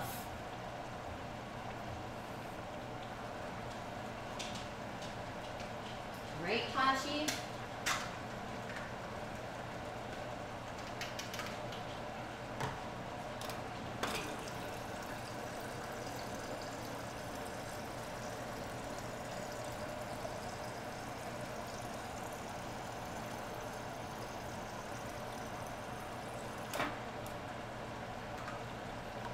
Had to get some aguas. I was a little parched. No, I didn't, Stella. Let's hear my mom's side of the story. Okay, she's not here right now, but maybe she'll tell you when she comes back. Tomato puree in the sauce. I didn't use any tomato paste. Just a nice canned tomato. 1 of whole canned tomatoes and 1 of just diced up. Steal the doggo. I mean, I don't know if I'd be able to retrain it to not bark though. That would be a project for sure.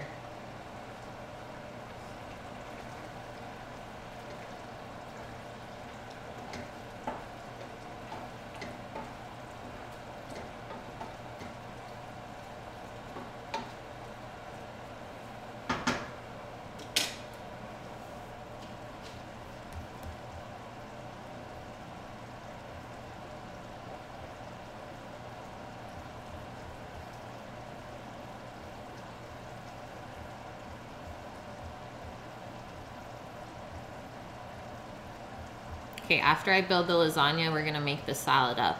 And then we should also have enough time to brine our pork as well.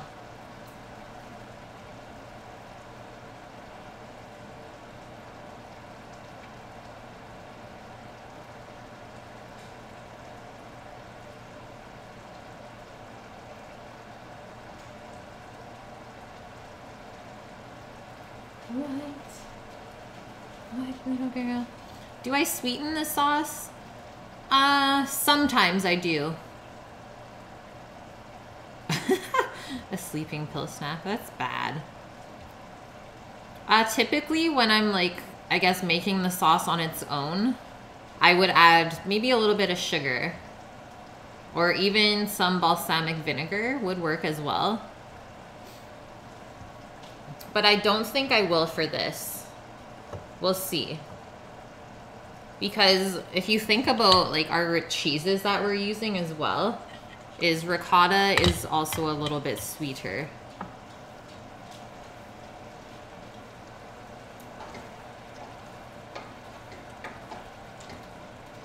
Okay, let's give this a try.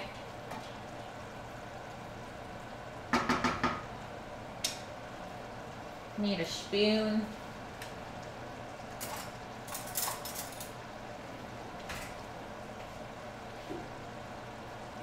Get a little bit of sauce, a little bit of beef. Let's see where we're at. Special brownies, classic. Coming soon, guys, it's true.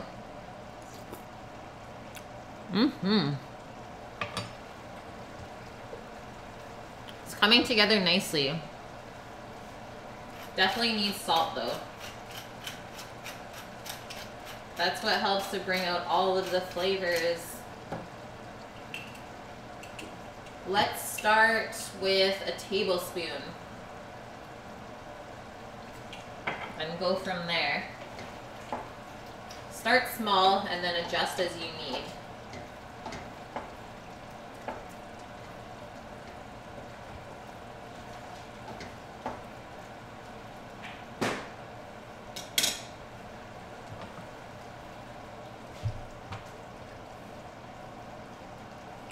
Oh yeah, totally limping. Love sauce. You know what, Jim? I think both are just as good. Just as long as you don't get anything too lean. And don't overcook it either. Obviously, if you're doing pork, then you have to cook it well. But I would always choose beef because then you can eat it like max medium rare to medium. So I would always cook my beef burger to medium. That way it stays nice and juicy like a steak.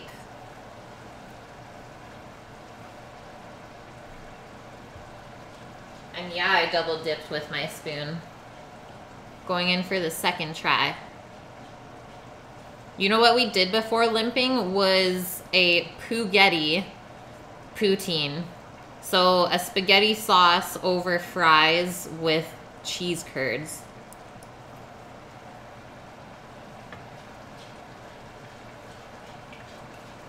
I think we need a couple teaspoons more in here, guys. It's not quite at its best yet. A spaghetti. So that's what we jokingly called it in the kitchen. We're like, yeah, we're making spaghetti today. And then the servers sold it like that. We're like, what are you doing? That does not sound good at all. You never say poo when you're describing a dish.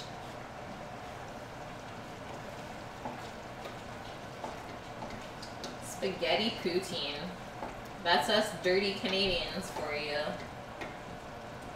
You can make anything into a poutine.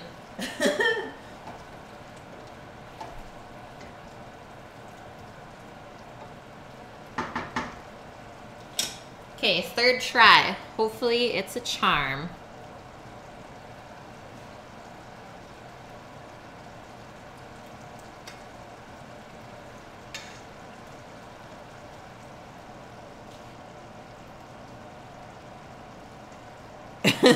Poo-poo platter.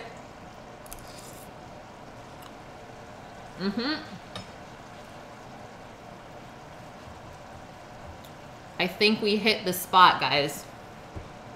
So that was a tablespoon and 2 teaspoons. Oh, donair poutine. You're sick, Finn. But I've had that before. Or at least like a donair on fries. So good. But in Europe, you can get kebabs with fries in them, so pretty much the same thing. It's Chinese. Tristan, why do you know these things? I love the knowledge that you have on the most random stuff. Makes my day.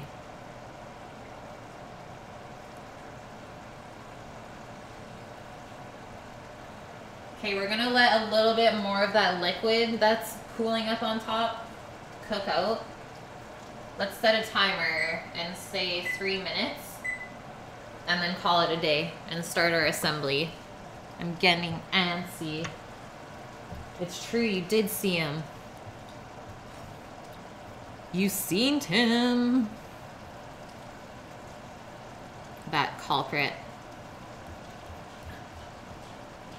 Okay, now I'm looking up poo-poo platter. Is this a thing?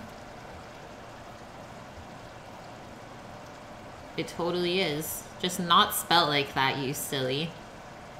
A tray of American, Chinese, or Hawaiian food consisting of an assortment of small meat and seafood appetizers. Poo-poo platter.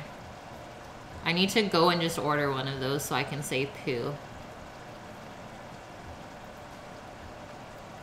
Gotta watch that window limping. Jim Jim is the hitman. Flip him off. I've never even talked to him in my life. Would you just flip off already? Flip right off, eh? Take a hike.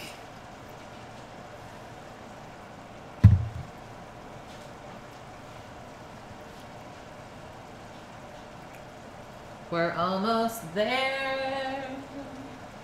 Let's get full spectrum on that pot.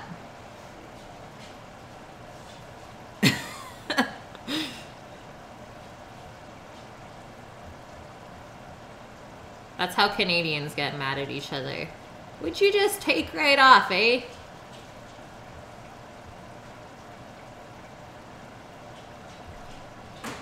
Do like the birds and flock off. Oh, he for sure smells my food. Maybe that's why he does it.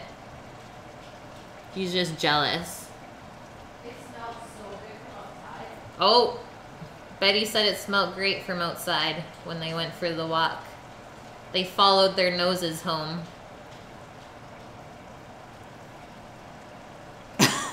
Limping. I forgot to cook dinner. Love that. I'm sorry for distracting you.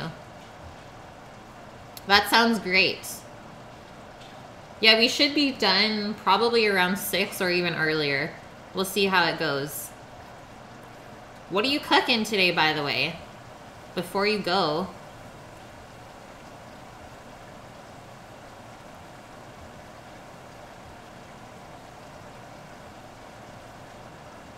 Tristan's on the lookout. He's got my back.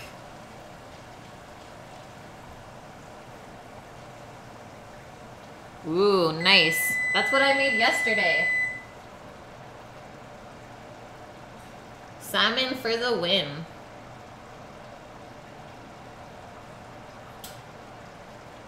You'll make it out, limping. You got this.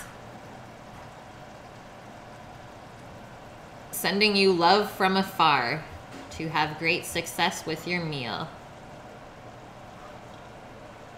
Okay, that was our timer. I just turned off the pot.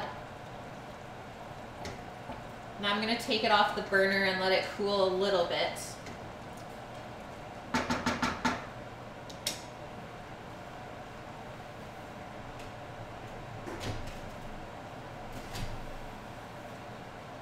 And then we really don't have too much exciting going on here on the stovetop.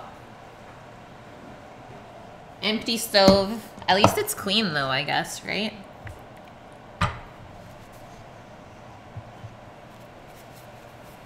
Sounds good, Vaders. Thanks for coming in today. Have a great night, guys.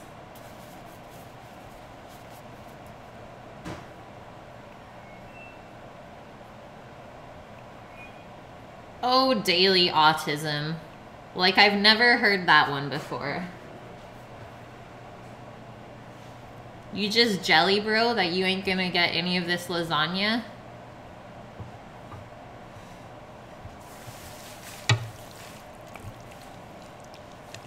Okay, but first thing I am gonna do is put a little ladle into the bottom of the pan to start.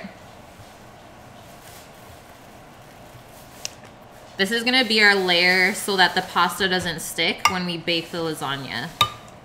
So you can spread it out pretty thin.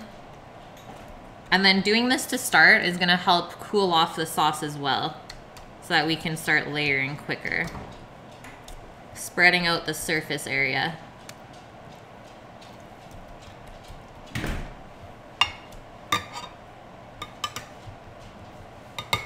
Not offensive at all.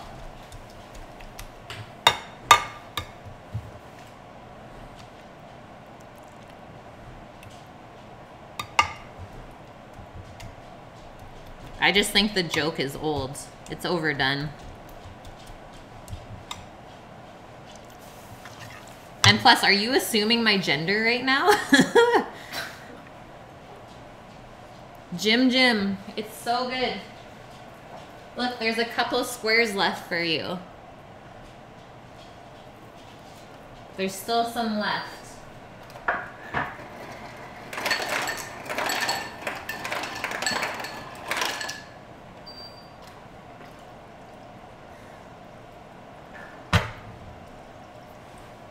I love that little steam pocket right here in front of the camera.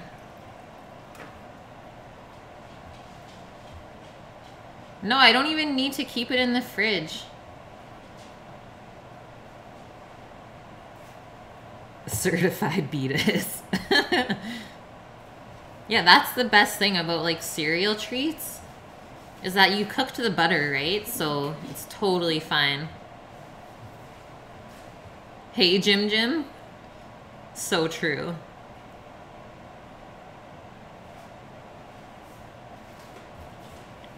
He's like, I'm out of here.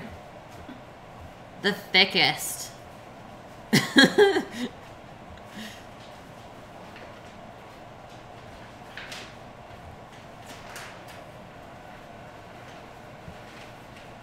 Okay, it's still warm, but shall we start? I think we shall. Okay, first layer. It's happening. It's going down.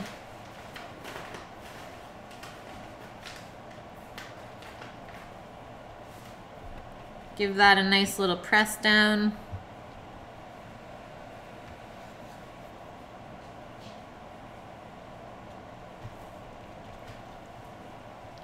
And think about the pasta when it cooks. That's gonna expand a little bit. So all of these little spaces that are empty are gonna get filled. I just cut that one a little bit thinner so I could fill up this space. Yes, Tristan. Popcorn for the win. I didn't use strawberries, Jim. I used cherries. But I know that like cranberries dried are a lot more easy for everyone to get. So try and find those. Something that's kind of like sweet and sour to contrast how sweet the marshmallows are, right? Okay, let's get in here. So we're gonna do beef layer first and then ricotta after that. Or I can just do the mushroom layer next.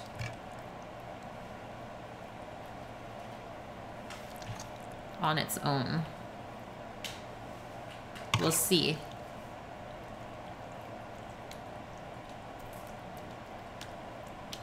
Yeah, I think I'll do the mushrooms on this bottom layer. Let's do it.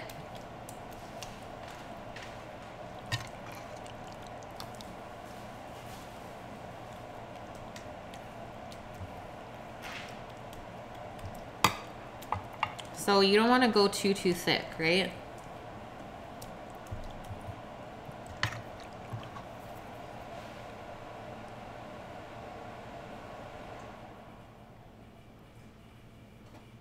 Okay, that's turned off. Peace and quiet, guys.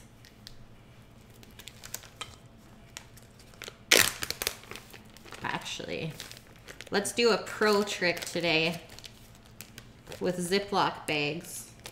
So we're gonna make a piping bag out of this to get this out easier, and I'm just gonna cut this little corner off and then squeeze it out of there. That way I don't have to use a spoon or anything like that. Pro tip.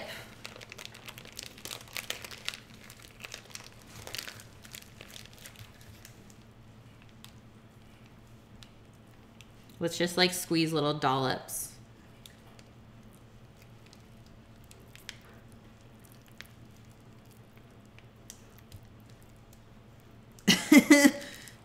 It's mushroom poop. Mushroom cheesy poops. Sounds good, Jim. You have a great night.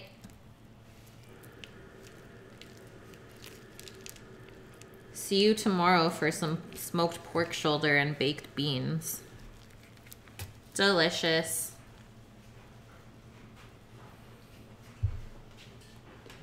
Actually, let's use this spoon that I already used earlier. Just flatten that out.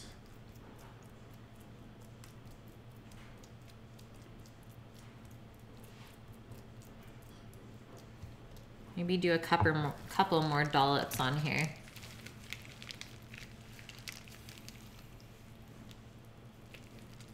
Let's just fill it up with the shrooms.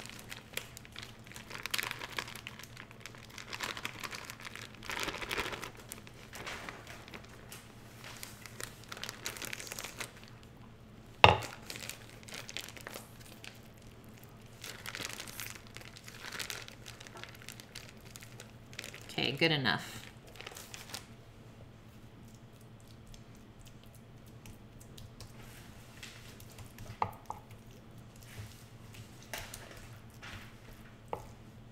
We ready for the next layer?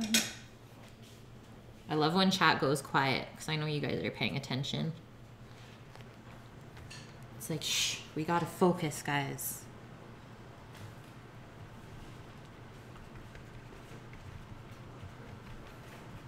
Okay, those mushrooms smell really good on there, by the way.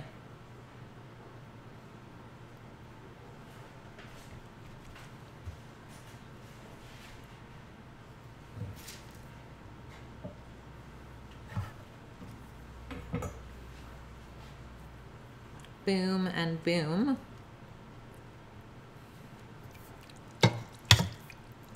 Okay, next meat layer. And then we gotta get our ricotta in there. Our herbed ricotta.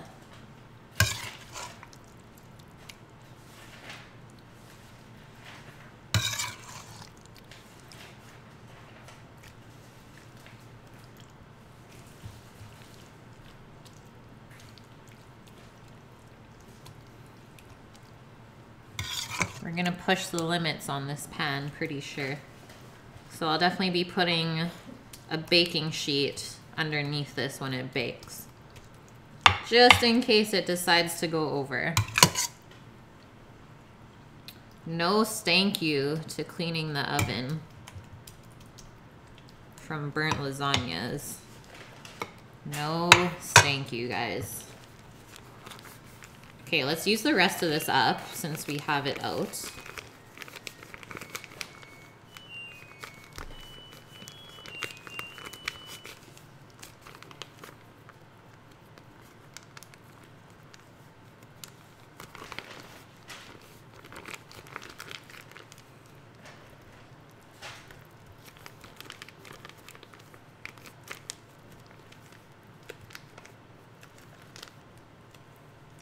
Okay, good to go on our mushroom filling.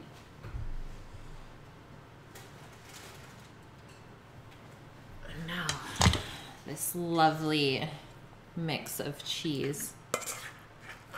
All done popcorns, Tristan?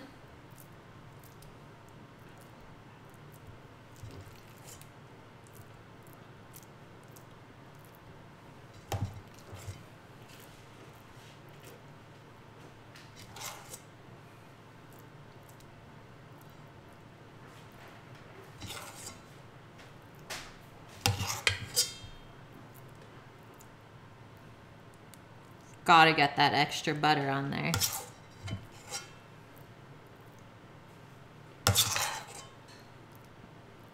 Okay, let's start with that. That was about half of what I prepped earlier, so let's see how it spreads out.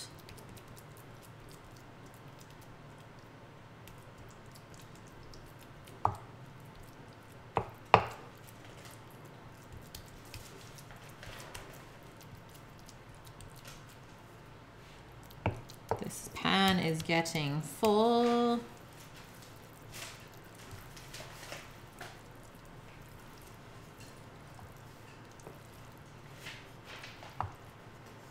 Okay, I just gotta fill in this one corner over here. Don't forget about those corners, guys.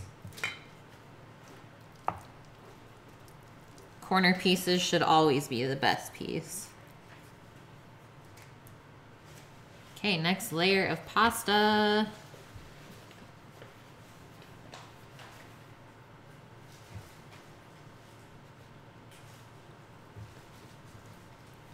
I think this is our top layer. We can't push it anymore. But look at this. This should be like perfect. I'll just trim this up a little bit. And then that will completely fill the top layer.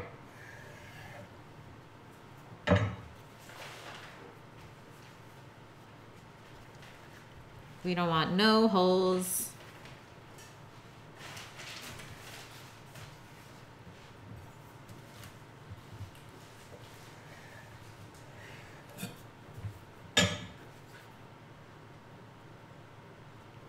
Boom.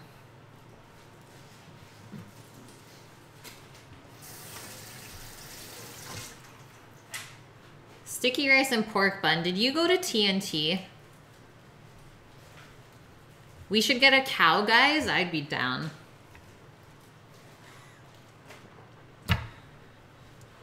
I grew up with like half of my family being on farms, so I'm used to that stuff. I've petted cows before. They're cute.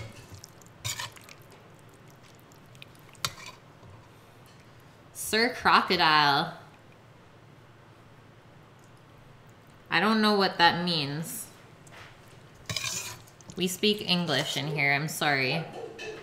Yeah, Sir Croc. What is up though?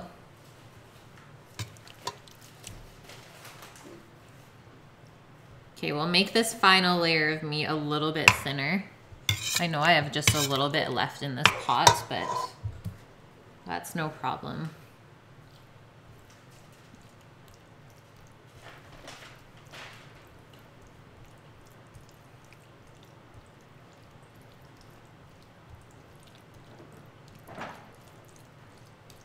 Just the sound, so good.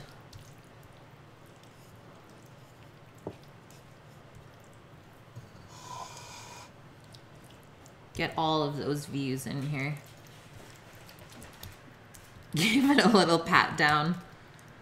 Make sure everything is covered, especially those little square or corner pieces of pasta.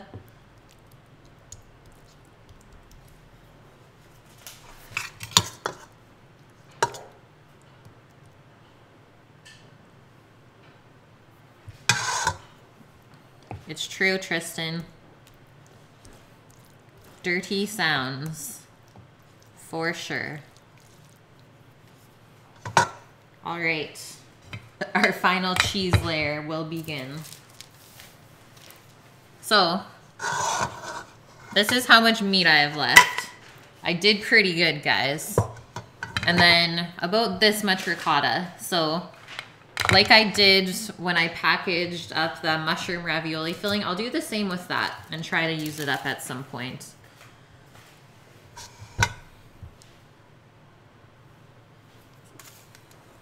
See if you can get a little side look on those layers. We're looking good though. Really, really good. Let's get the cheese on in this pick.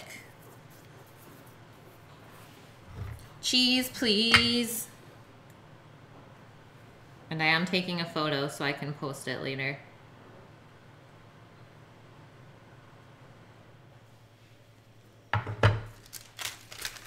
Okay, this is a mix of matzo and Asiago.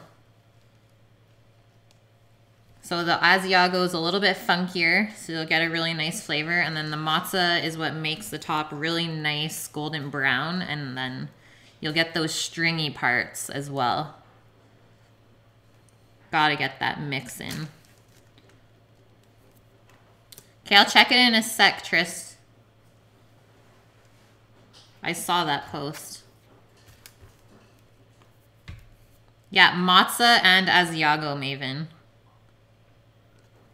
Gotta get some of that stinky cheese in there. You could also use parm.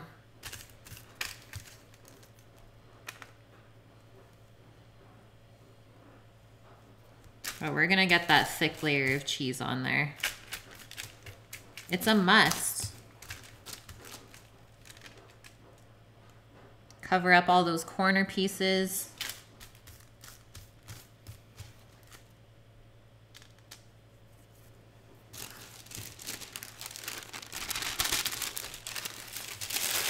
And that, my friends, looks like happiness to me.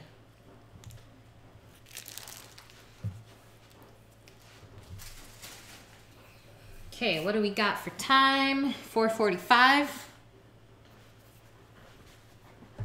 Let's check this ETA one more time.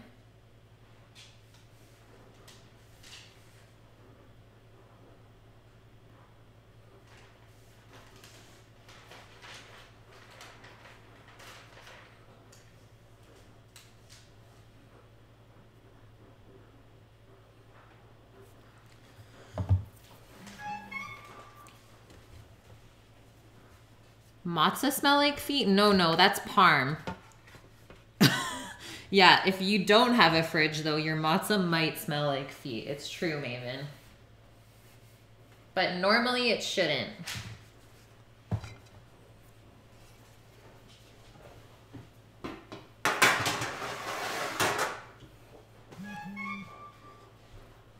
Sweet. All right, guys, oven is going on. We're not gonna do convect. And that's going on to 400 Fahrenheit. Like, this is a pan.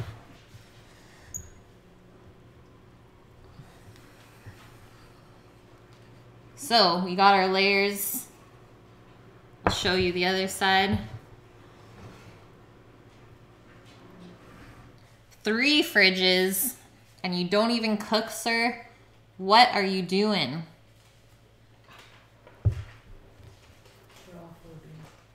Yeah, I hope they're all full of beer.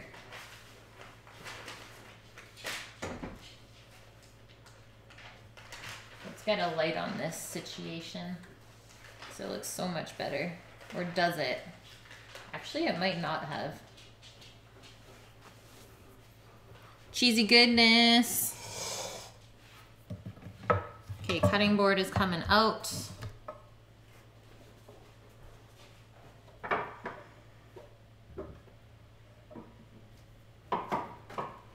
Oh, actually, that's a lie. I'm just gonna clean this up quickly first, and then we can start prepping our salad.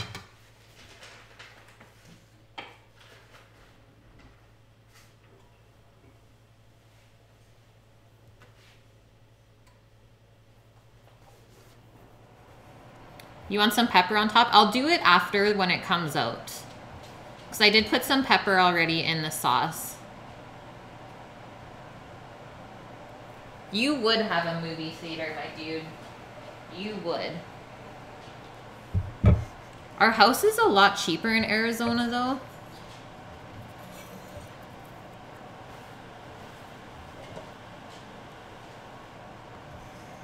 Monster, Coke, and Pepsi.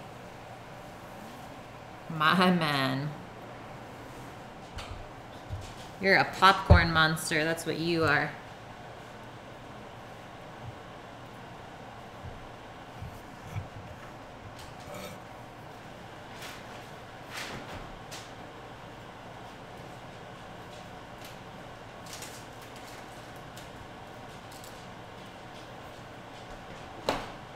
All right, guys, let us be friends.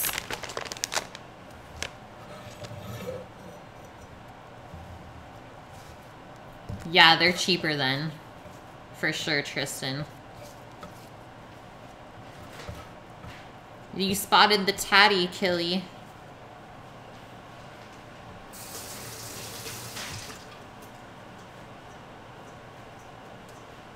Okay, this is the little amount of arugula that I was able to pick from the garden. The rest of the plant is just like wilted. Got froze up. Yeah, I believe that. Once again, our lovely little aquaponic lettuce. Grown in Calgary.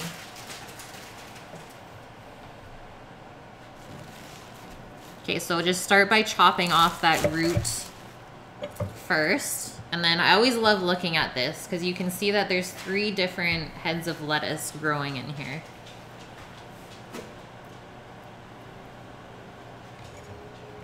And then we're just gonna pick off whatever pieces are starting to wilt.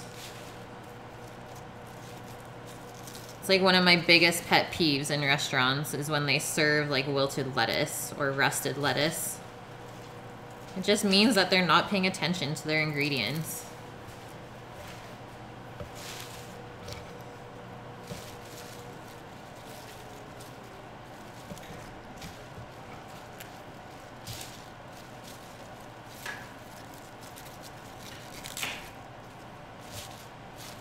That's nuts, Tristan. Well, same with Vancouver.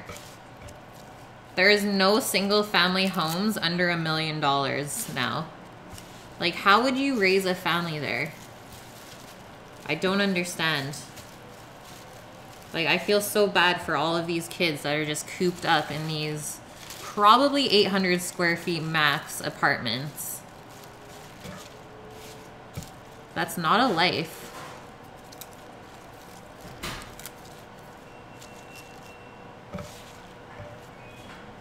No tiny house communities, yeah.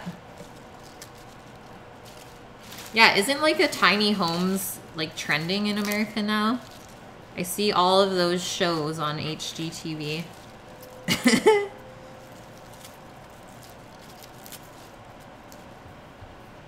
Negroes. I feel bad for saying that, but welcome to the stream and thank you for the follow.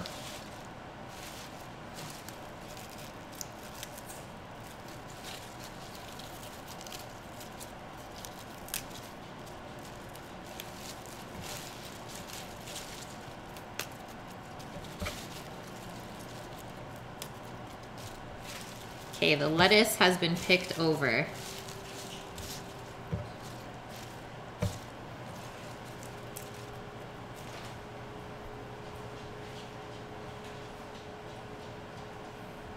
We got 114 already, guys. We doing it. Okay, this is the lettuce waste from this lettuce, and it's over a week old now. So that's really not that bad, considering it is organic and everything like that.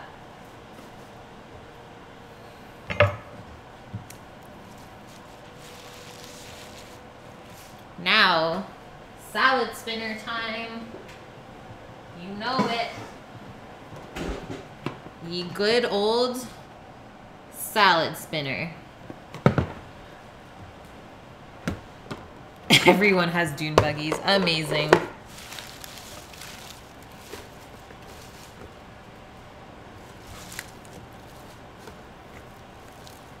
Hey, I got an olive sneaker over here, guys. Sneak attack. So fast.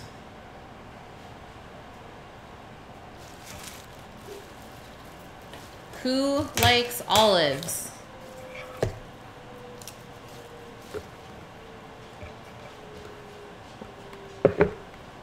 Okay, I'm gonna be right back for 2 seconds.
Okay, I'm back.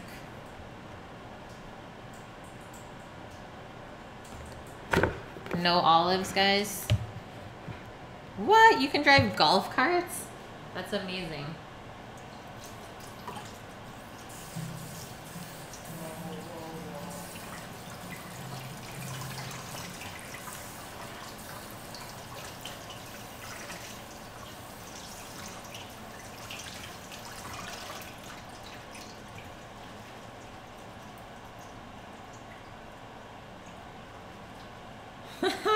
So American. I love it. I mean, it's a Canadian thing to do as well, though. Especially in the prairies. Like, through farmers' fields and stuff. I've done that with my friends. We're snowmobiling all around. It's a thing.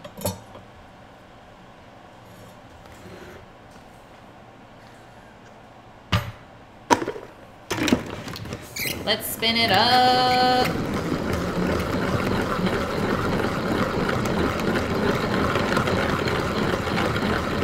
Just going for a rip bar, ya bud?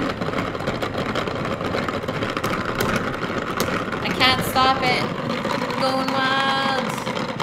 Oh yeah.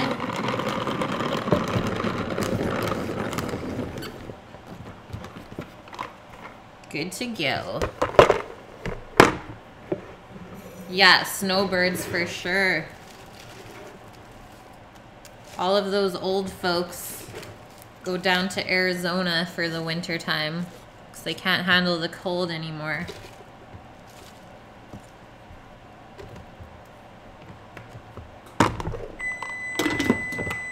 There's our oven for our lasagne. Just gonna empty this out.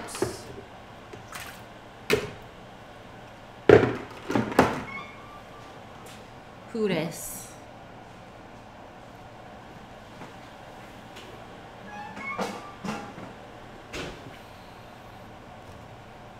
Beep. Check it out. Okay, one more photo as well. Have to document this, guys.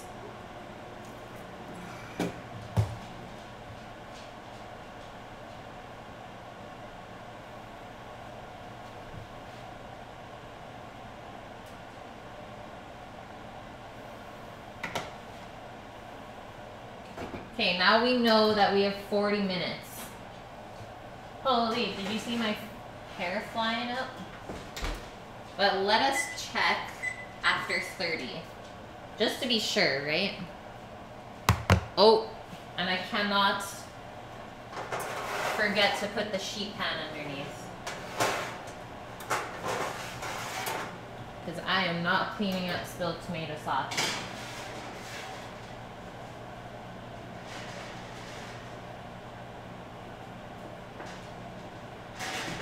Okay, we're safe. Safety first. That's crazy, Tristan. Good fun facts. Oh. Smashing things.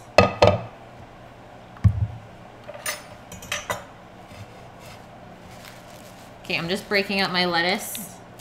Like always, every single time that I've made salad on stream.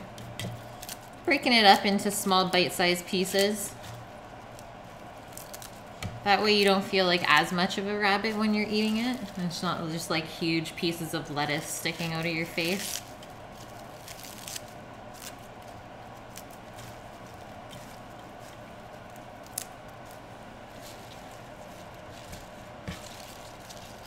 Oh, okay, I'm looking.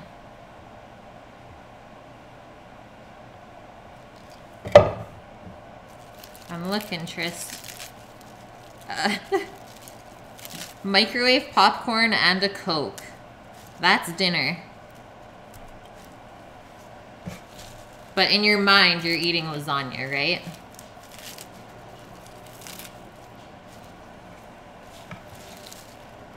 Dude, you need a stovetop popper.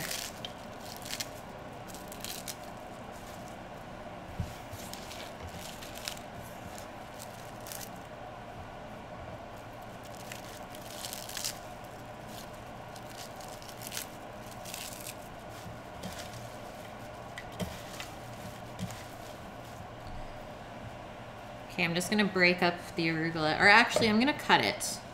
That way it's nice and thin. And we won't have any big pieces of like really peppery lettuce. But it'll give really nice contrast to how rich the lasagna is, for sure. And then always leave this little bit of the ends, because those are pretty woody. You don't want to eat those.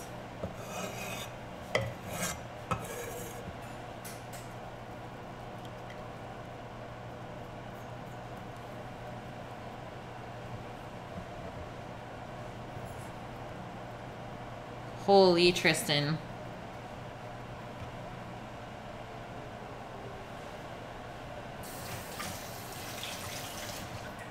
That's a steal of a deal.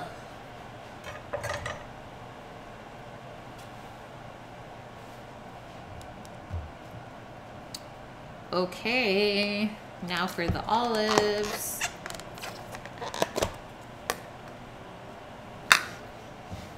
So this mix I got is not pitted, but I do own a cherry pitter. So I'm gonna try to see if this works, the same as taking pits out of cherries. We got to see. Closer. Oh, almost there. Okay, we're good. We'll just move this over. Yeah, it is a super cool tool. From my grandma. Ah! It worked! Look how good that worked. Oh. It just blows it through the bottom. Let's see how it does on a Kalamata. Oh! Flying everywhere. Okay, let's get this bin over here. Or I'll just take an empty can and do it over that.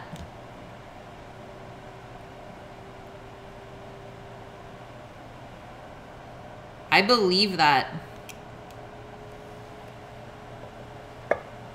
Like, the apartment sales in Vancouver, when a building is about to be sold, they line up down the street in the morning so they can buy all of the properties up.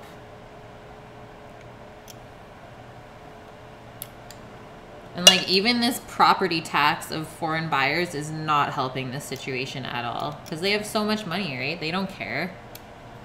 It's not enough to affect them at all. Okay, I think this pit is really big. It was a fat one. An apartment magnet.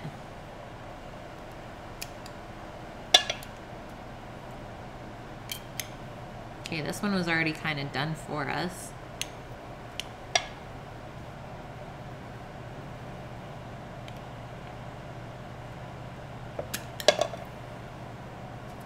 It was a fat one.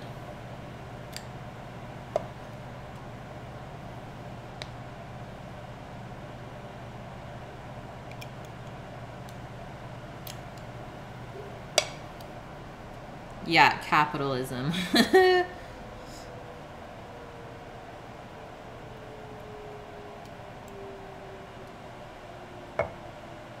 Oh, this one is stuck. We can't do it, Captain.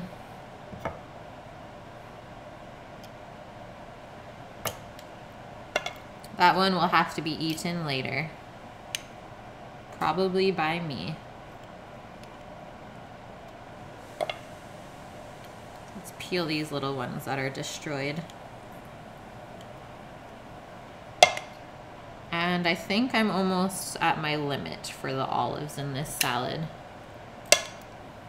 We don't want to be like really overpowering, right? But this is the best part about this mix, is the pickled garlic in there. So good. Okay, I'm totally eating this one.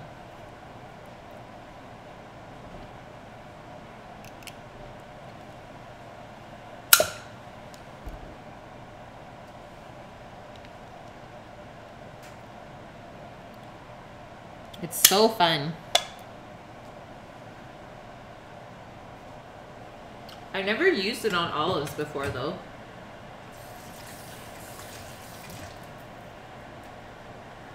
Well, it's way easier than trying to do it with a knife.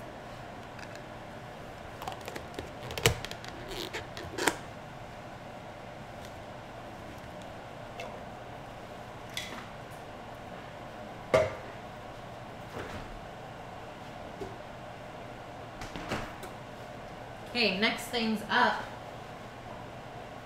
are marinated artichokes and sun-dried tomatoes. Let's see if I can open this jar. Yeah. So I always choose the ones that are marinated and packed in like herbs and oil because they do have a lot of flavor to them. There are just cans of artichokes as well that you could use. Totally up to you. You could marinate them yourself if you want even.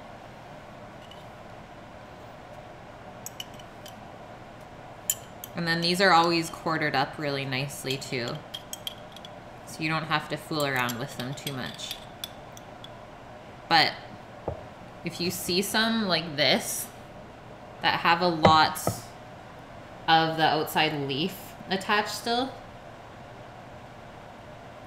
let's make sure to take that off because that's really woody as well.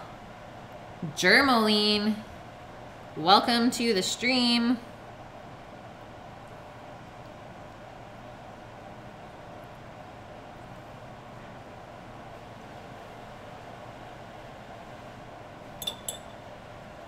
Yay, another 115 now, guys. Just killing it. And I am gonna use this whole jar.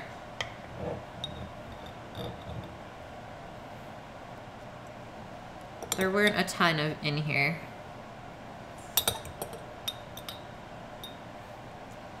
You know what's really good to do is to save this liquid and use it in a salad dressing of sorts.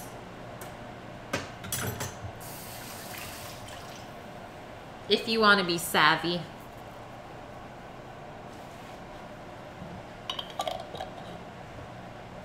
Close to eating an onion. Soon. We need 8 more subs. 8 more subs and then we're there. Okay, sun-dried tomatoes.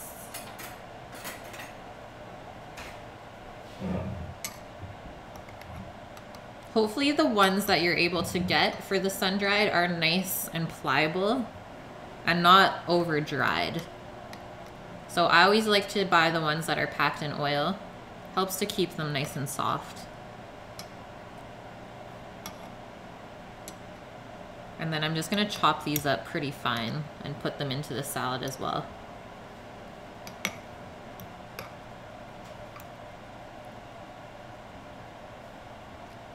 That should be enough. We got a good 7 pieces there.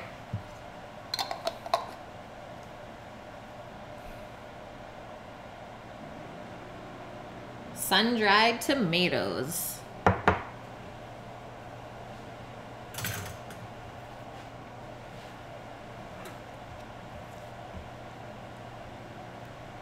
If you can, just stack them up and then slice them nice and thin.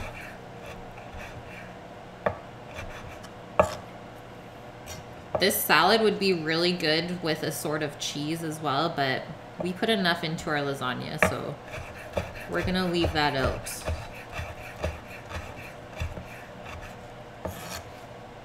You could also throw some chicken onto here too if you wanted to make it a meal.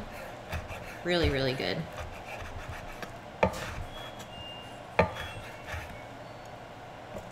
Let's see how these taste.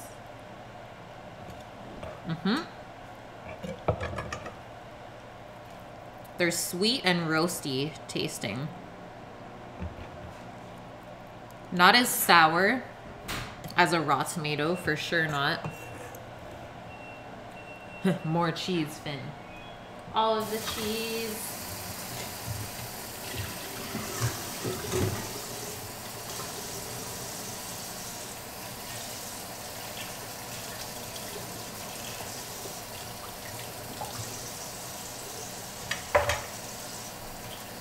just washing my hands because that stuff was really oily. I got butterfingers. Lemon pepper. Okay, that might actually be good on here, Tristan. I could see that working. Make lemon pepper chicken. Put it on there. Okay, I'm just wiping this up before it soaks into the wood too much. Don't want my board tasting like sun-dried tomatoes. Okay, all we need is our vinaigrette, which is where?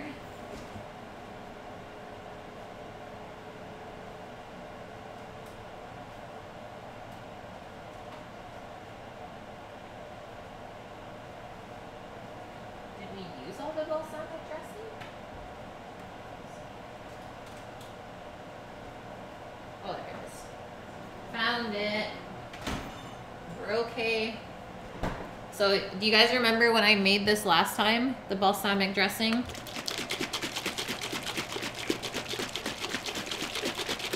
We're gonna use that.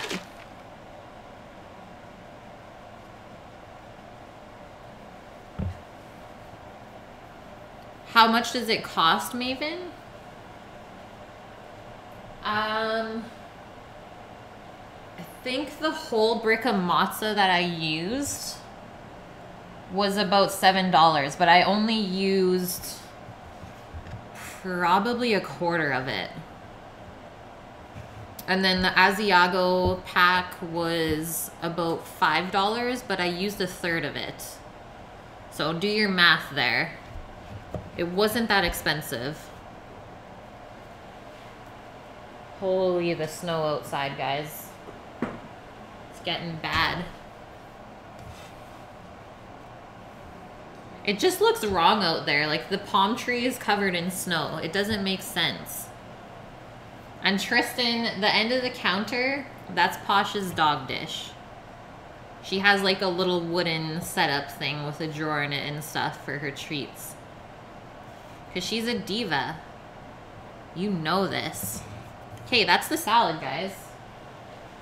Just something really nice and simple.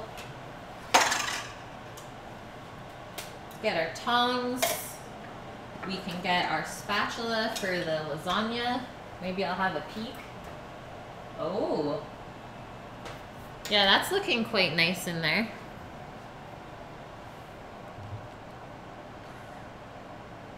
Okay, next thing I'm gonna do is just quickly pack up the leftover cheese and meat, and then we'll move on to our pork shoulder.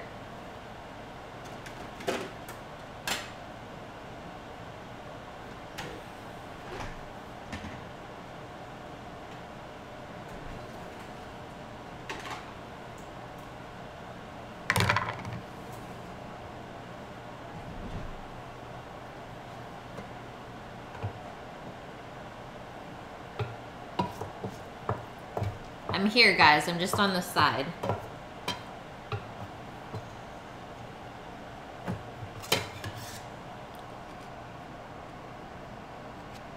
Yeah, hey, look how much it built up from when I started this stream.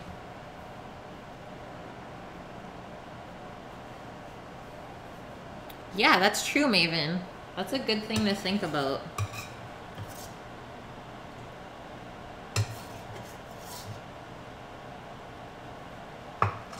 Okay, so we maybe have a cup of leftover bolognese.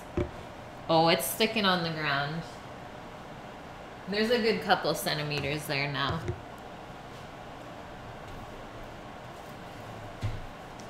Kind of a perfect day to make lasagna, though. It's gonna warm us up.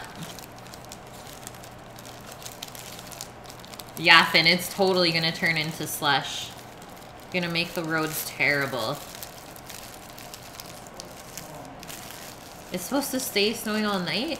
It was only supposed to go this morning. Well, shoot, guys.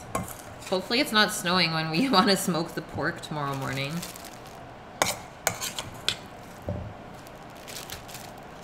terrible day. Hot cocoa? Might have to. I already had a coffee today, though. So I don't want too much more caffeine.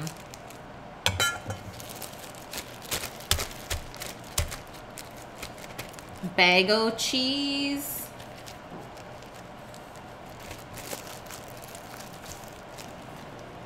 Guess what? 12 minutes on the lasagna.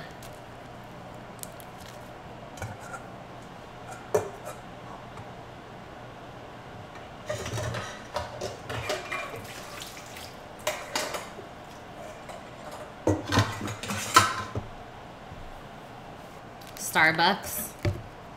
Is there even a Starbucks here? We don't have a Starbucks in this town.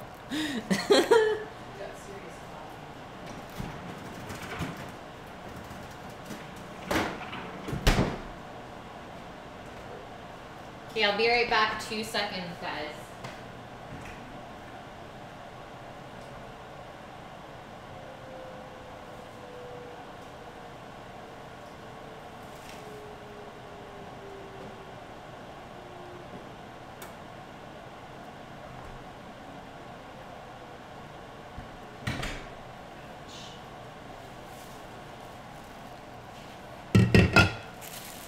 The babe. I came back with the goods.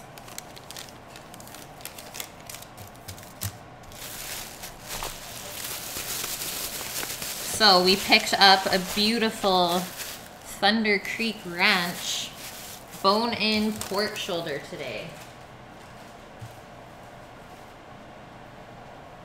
To hopefully be able to smoke tomorrow. That sounds so good, Maven. I would be into that for sure. And we're gonna brine it in beer. Yeah.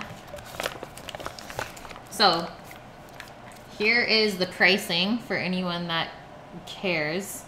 Hopefully this can focus a little bit more.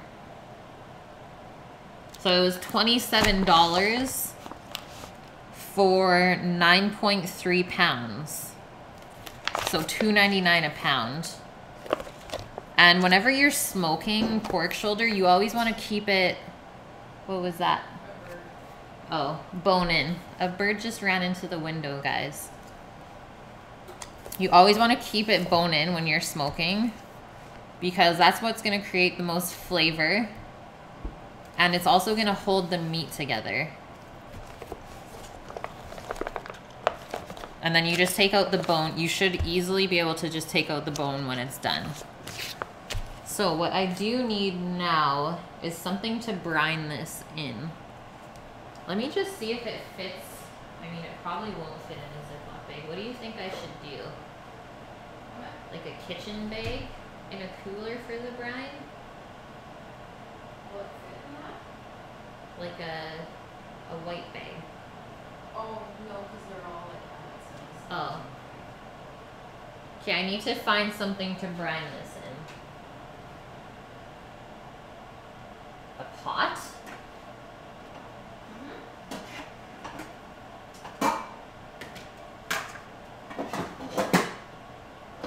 A big old pot?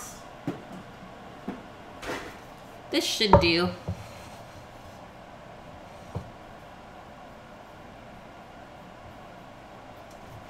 Stick in the mud. I've never been to any of those places for coffee.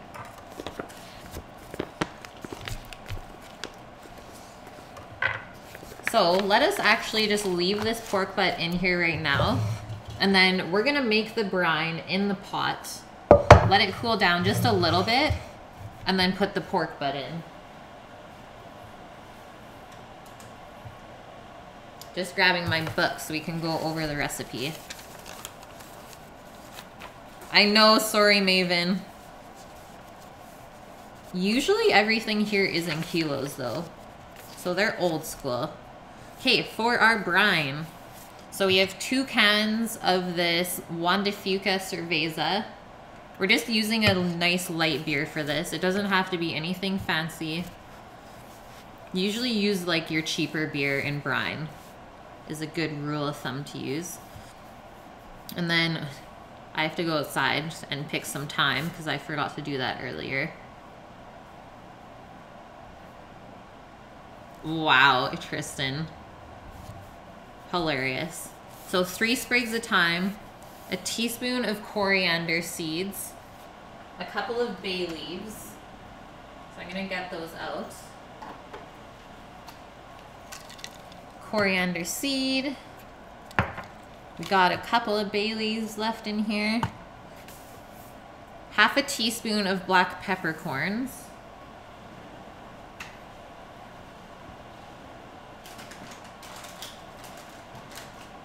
And some brown sugar.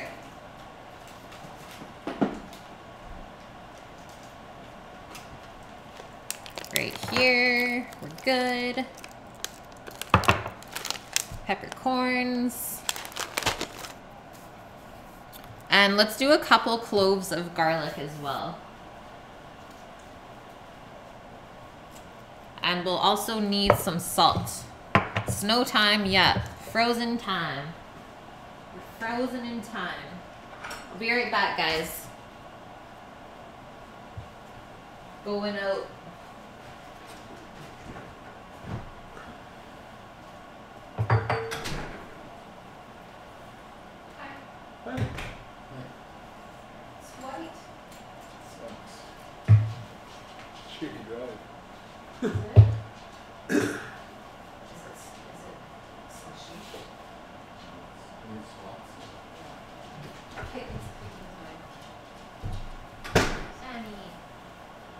I didn't move to Edmonton. He's upset. Did you move to Edmonton for a reason?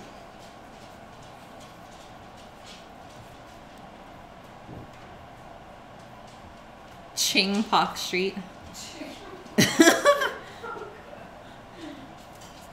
Okay, we got it. It's not frozen, we're good. So for the brine, we're also gonna use 2 cups of water, which we're gonna mix with the salt and sugar, dissolve that all together, and also put the herbs in there to get some of the aromas out. We're gonna heat it up.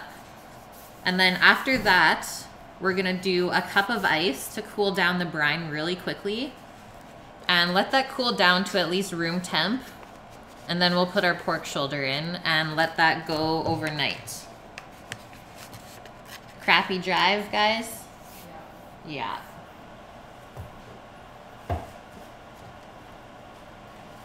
I believe that. Okay, 2 cups of water. Oh God, the lasagna looks too good.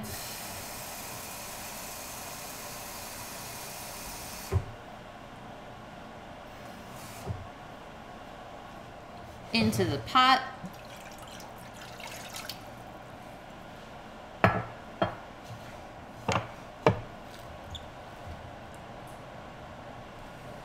Got my trusty teaspoon here still. So teaspoon of coriander seeds.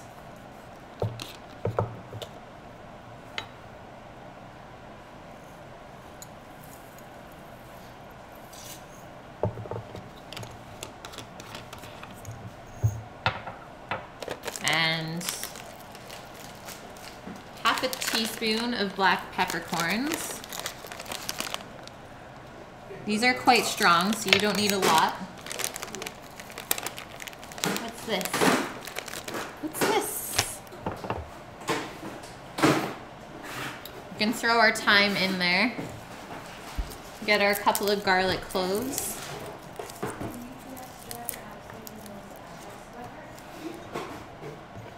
Smash on those. These don't have to be diced up at all, the garlic. Just smash them so they can release some flavor. Obviously peel them as well.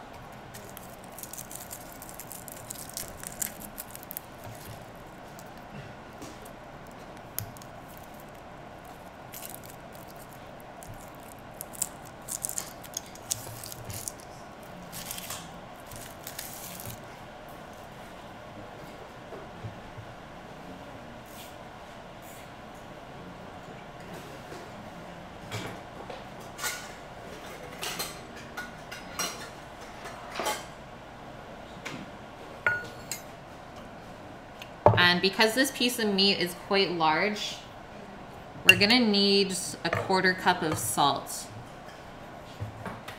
And this is actually half that the recipe called for, just so we can season it up a little bit more tomorrow before it goes on the grill.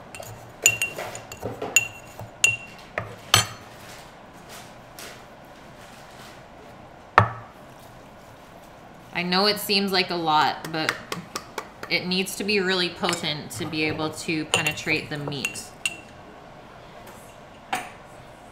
And then 1/3 cup of sugar. And this sugar in here is gonna help it brown as well when it cooks tomorrow.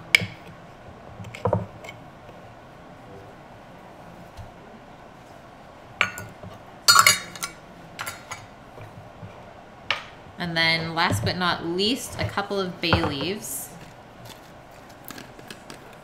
Dutch Bros coffee, I haven't.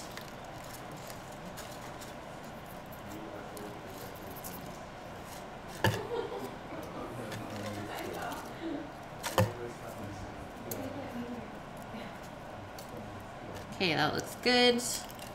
And then we're not gonna add the beer until later on because we don't wanna cook that out, right? We wanna keep that alcohol flavor in there. So, let us go over here and turn this on and start dissolving our salt and sugar. And we can crack a cold one.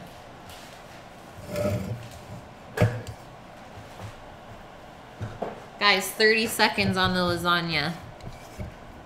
You're not ready for it.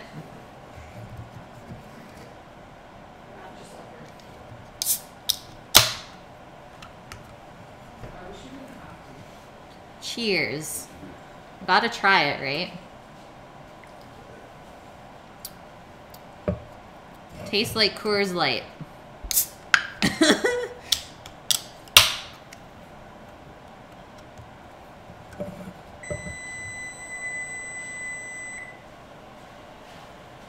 Okay, it's time for the peak. Oh. Good thing I put the tray underneath. Yeah, you're lucky.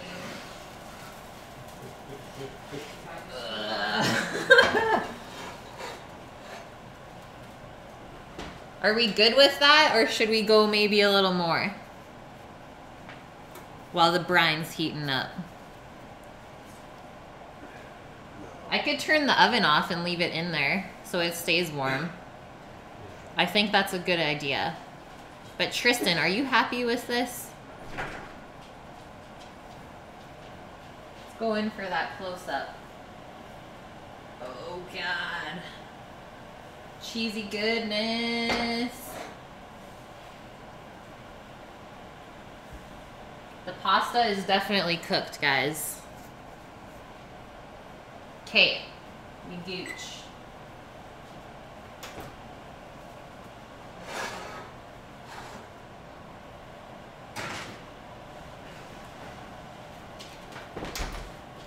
Too excited. Too excited, guys. Let's stir this up. So we don't want to burn our sugar to the bottom of the pot. That's a no-no.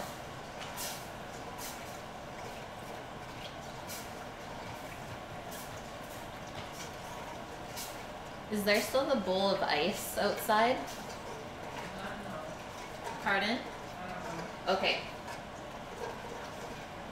Almost fully dissolved already. I'm just going to see if there's some extra ice outside.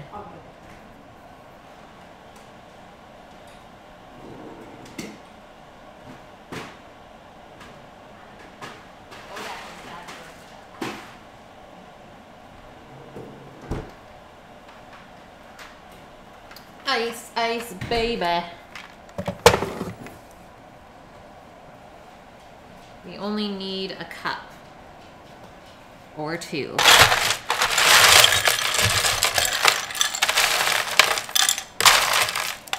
Looks good to me. Give this one more stir, and I think we're good.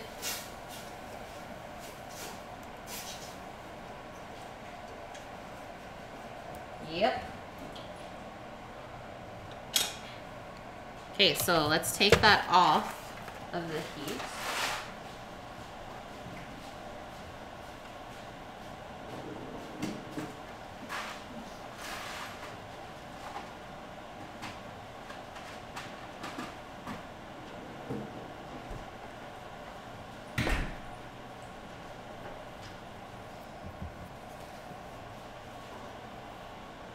I'm glad I have your approval, sir.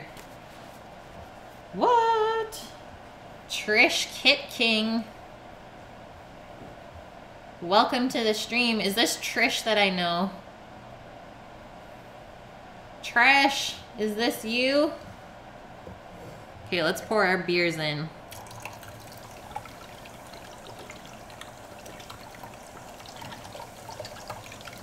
$1.16, guys. 58% of the way there.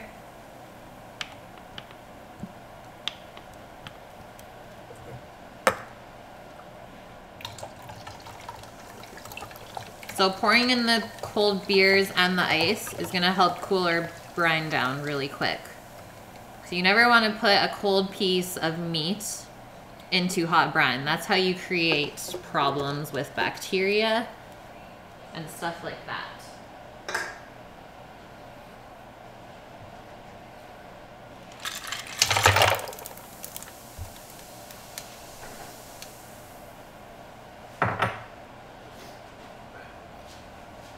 So this is where we're at. It looks like a little beverage going on in there. Give this guy a little stir.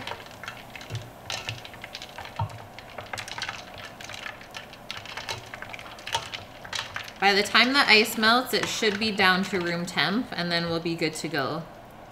And then you have to keep this in the fridge, or at least in like a cooler with ice packs overnight.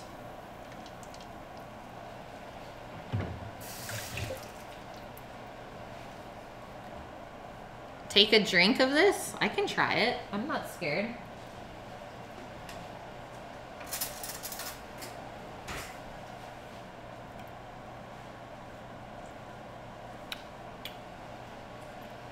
It's salty, but you can taste the beer and the spices.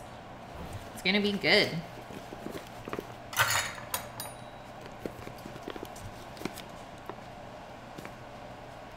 Time for the butt. Man, I wish Butt was in here so she could see the butt.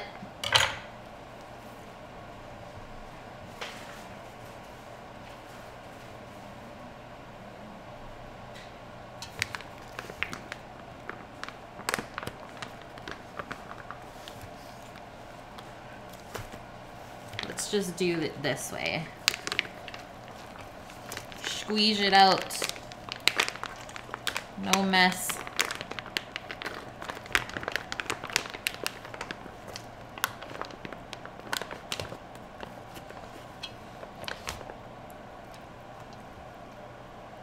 Tight squeeze. It's okay if the top part is out a little bit though, guys, because this is mostly just the fat cap anyways, and that won't absorb too much flavor. So don't be scared if it doesn't all completely get submerged.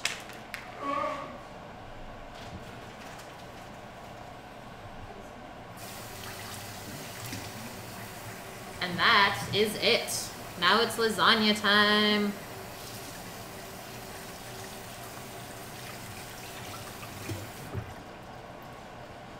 Yummy, yum, yum. Ban incoming. I touched the butt. Ha ha ha. Okay, now we just gotta cover it up. I'm just gonna do saran wrap over it.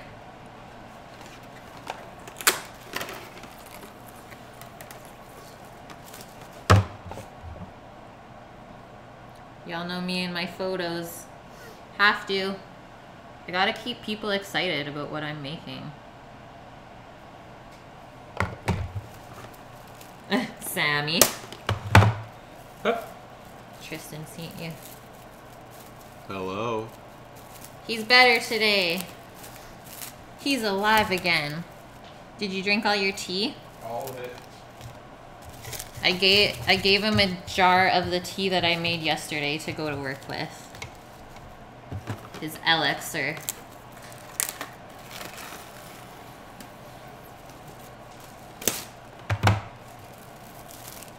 Yeah, I got a butt photo on my phone now, Finn.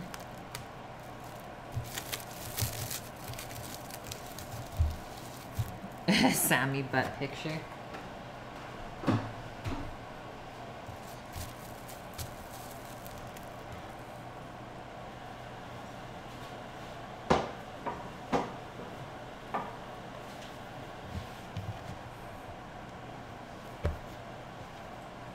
It's true, he could get here. Oh, she's still bubbling. Oh, God.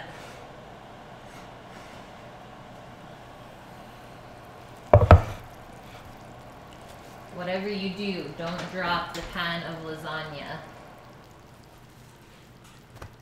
Sad, sad day.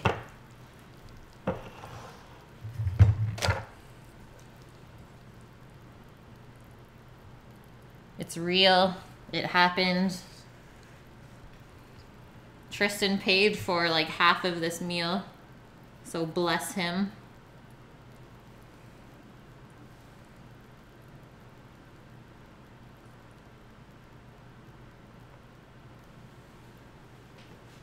Gotta get those layers too.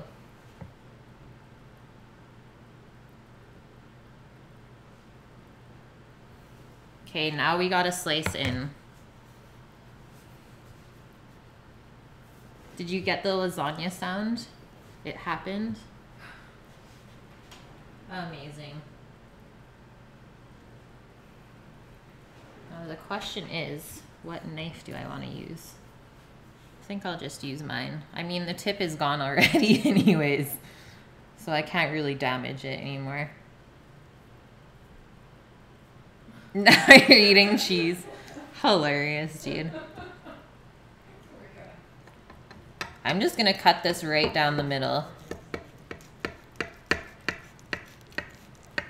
Cutting it into thirds, overrated.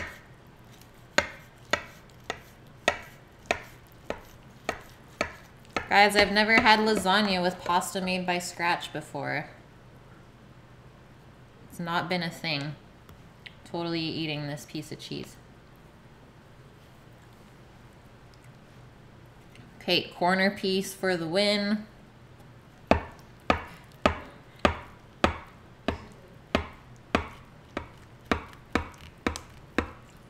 Totally did. The reveal. I better get a plate close, because I feel like it's gonna get messy.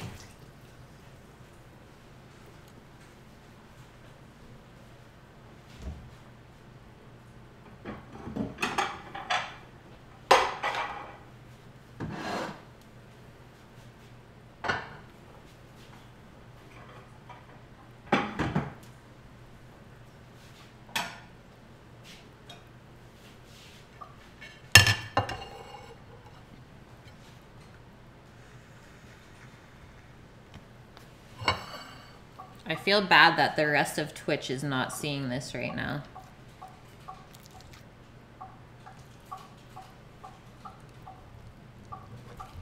Okay, strategic spatula scoop. Oh, we're getting there, Maven. We got this. Holding strong. Okay. Here is the slice, and there's actually not that much liquid in the bottom. Oh. Dripping it everywhere. So there's our side view. We got 3 layers of noodles. Gotta get that full turn in there. Buffer, buffer. And I think we're good. And then I'm just gonna turn the pan so you guys can see in. because there really isn't a ton of liquid in there. I feel good about this. We did good, guys. We did good.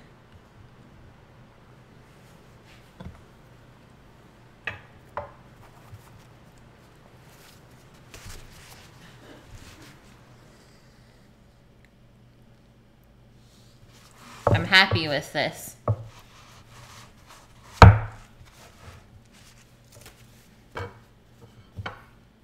Yeah, 3 solid layers, guys. Next time I'll just have to make more pasta so we can get more layers. But then I don't think I'd have enough room in the pan anyways. I need a deeper pan. All you smell is popcorn.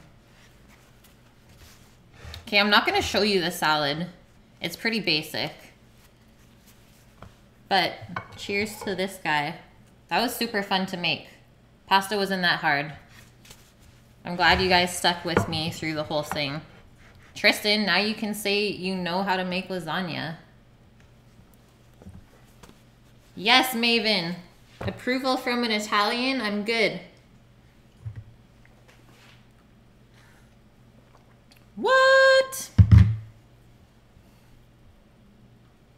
What is this?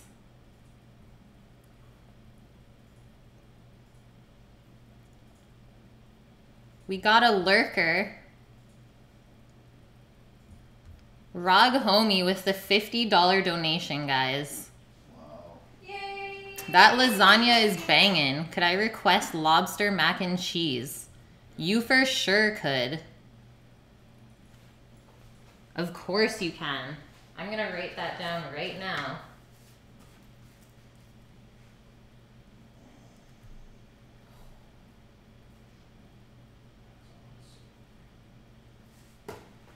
Rog Homie with the win today, guys. Boom. See, that gives me more time to stream. That's what it's all about. Unreal. See, even with 5 viewers, like, you never know who's watching, right? Those sneaky supporters. Well, I love you all, always. And for anyone that is new, like you, Maven, I have a Discord as well, so go to my channel page and add me as a friend if you want. Or I can go online right now and just post the link in chat for you. And then that will add you into our server, and we like to chat about food and stuff when we're not streaming. Because I'm usually only on here for 3.5 hours a day. And then obviously off on the weekends, so it's always good to catch up with everyone when we're doing our own thing too.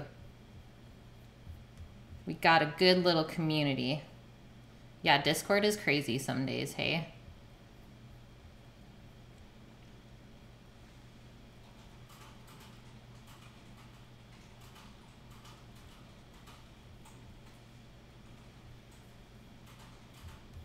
Where are we at? Where are we at?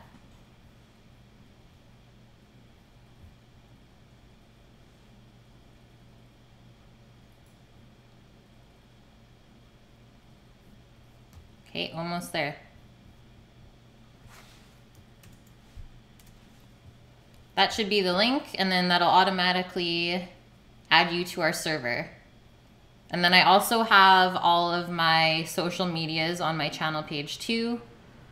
Just click the header there on the page, and that will guide you to where you need to go. I post on Instagram at least once a day and like to keep my stories going too. It's one of my favorite social media outlets, so keep up to date with that as well. And then also all of my videos are up on YouTube, so I think we're over 30 videos now on there. And they're super easy to scroll through as well if you want to go through the recipes. And all of the titles are accurate of what goes on in that video. Okay, guys. Thank you, everyone. Thanks for the follow, Maven. Welcome to the Onion Squad. Tristan, I hope this was impressive for you, because it was really fun for me. And Brned, thanks for being in here again. Finn, always a good time. I know you're going to love that mac and cheese stream. But you just made it? Okay, let's get a quick peek then. We got to get a quick peek before we get out. Yeah. So here's the close-up. Got our layers, homemade pasta, bolognese sauce, an herb ricotta. It's off the charts. And you know what? I'm going to go and mow down this now. Yeah, Tristan, you only paid half. It's fine. It's better than nothing. But I hope you have a great night. Thank you for coming and checking on us. Sorry you're too late.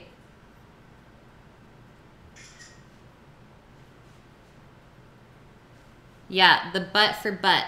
Good night, guys. Check you tomorrow.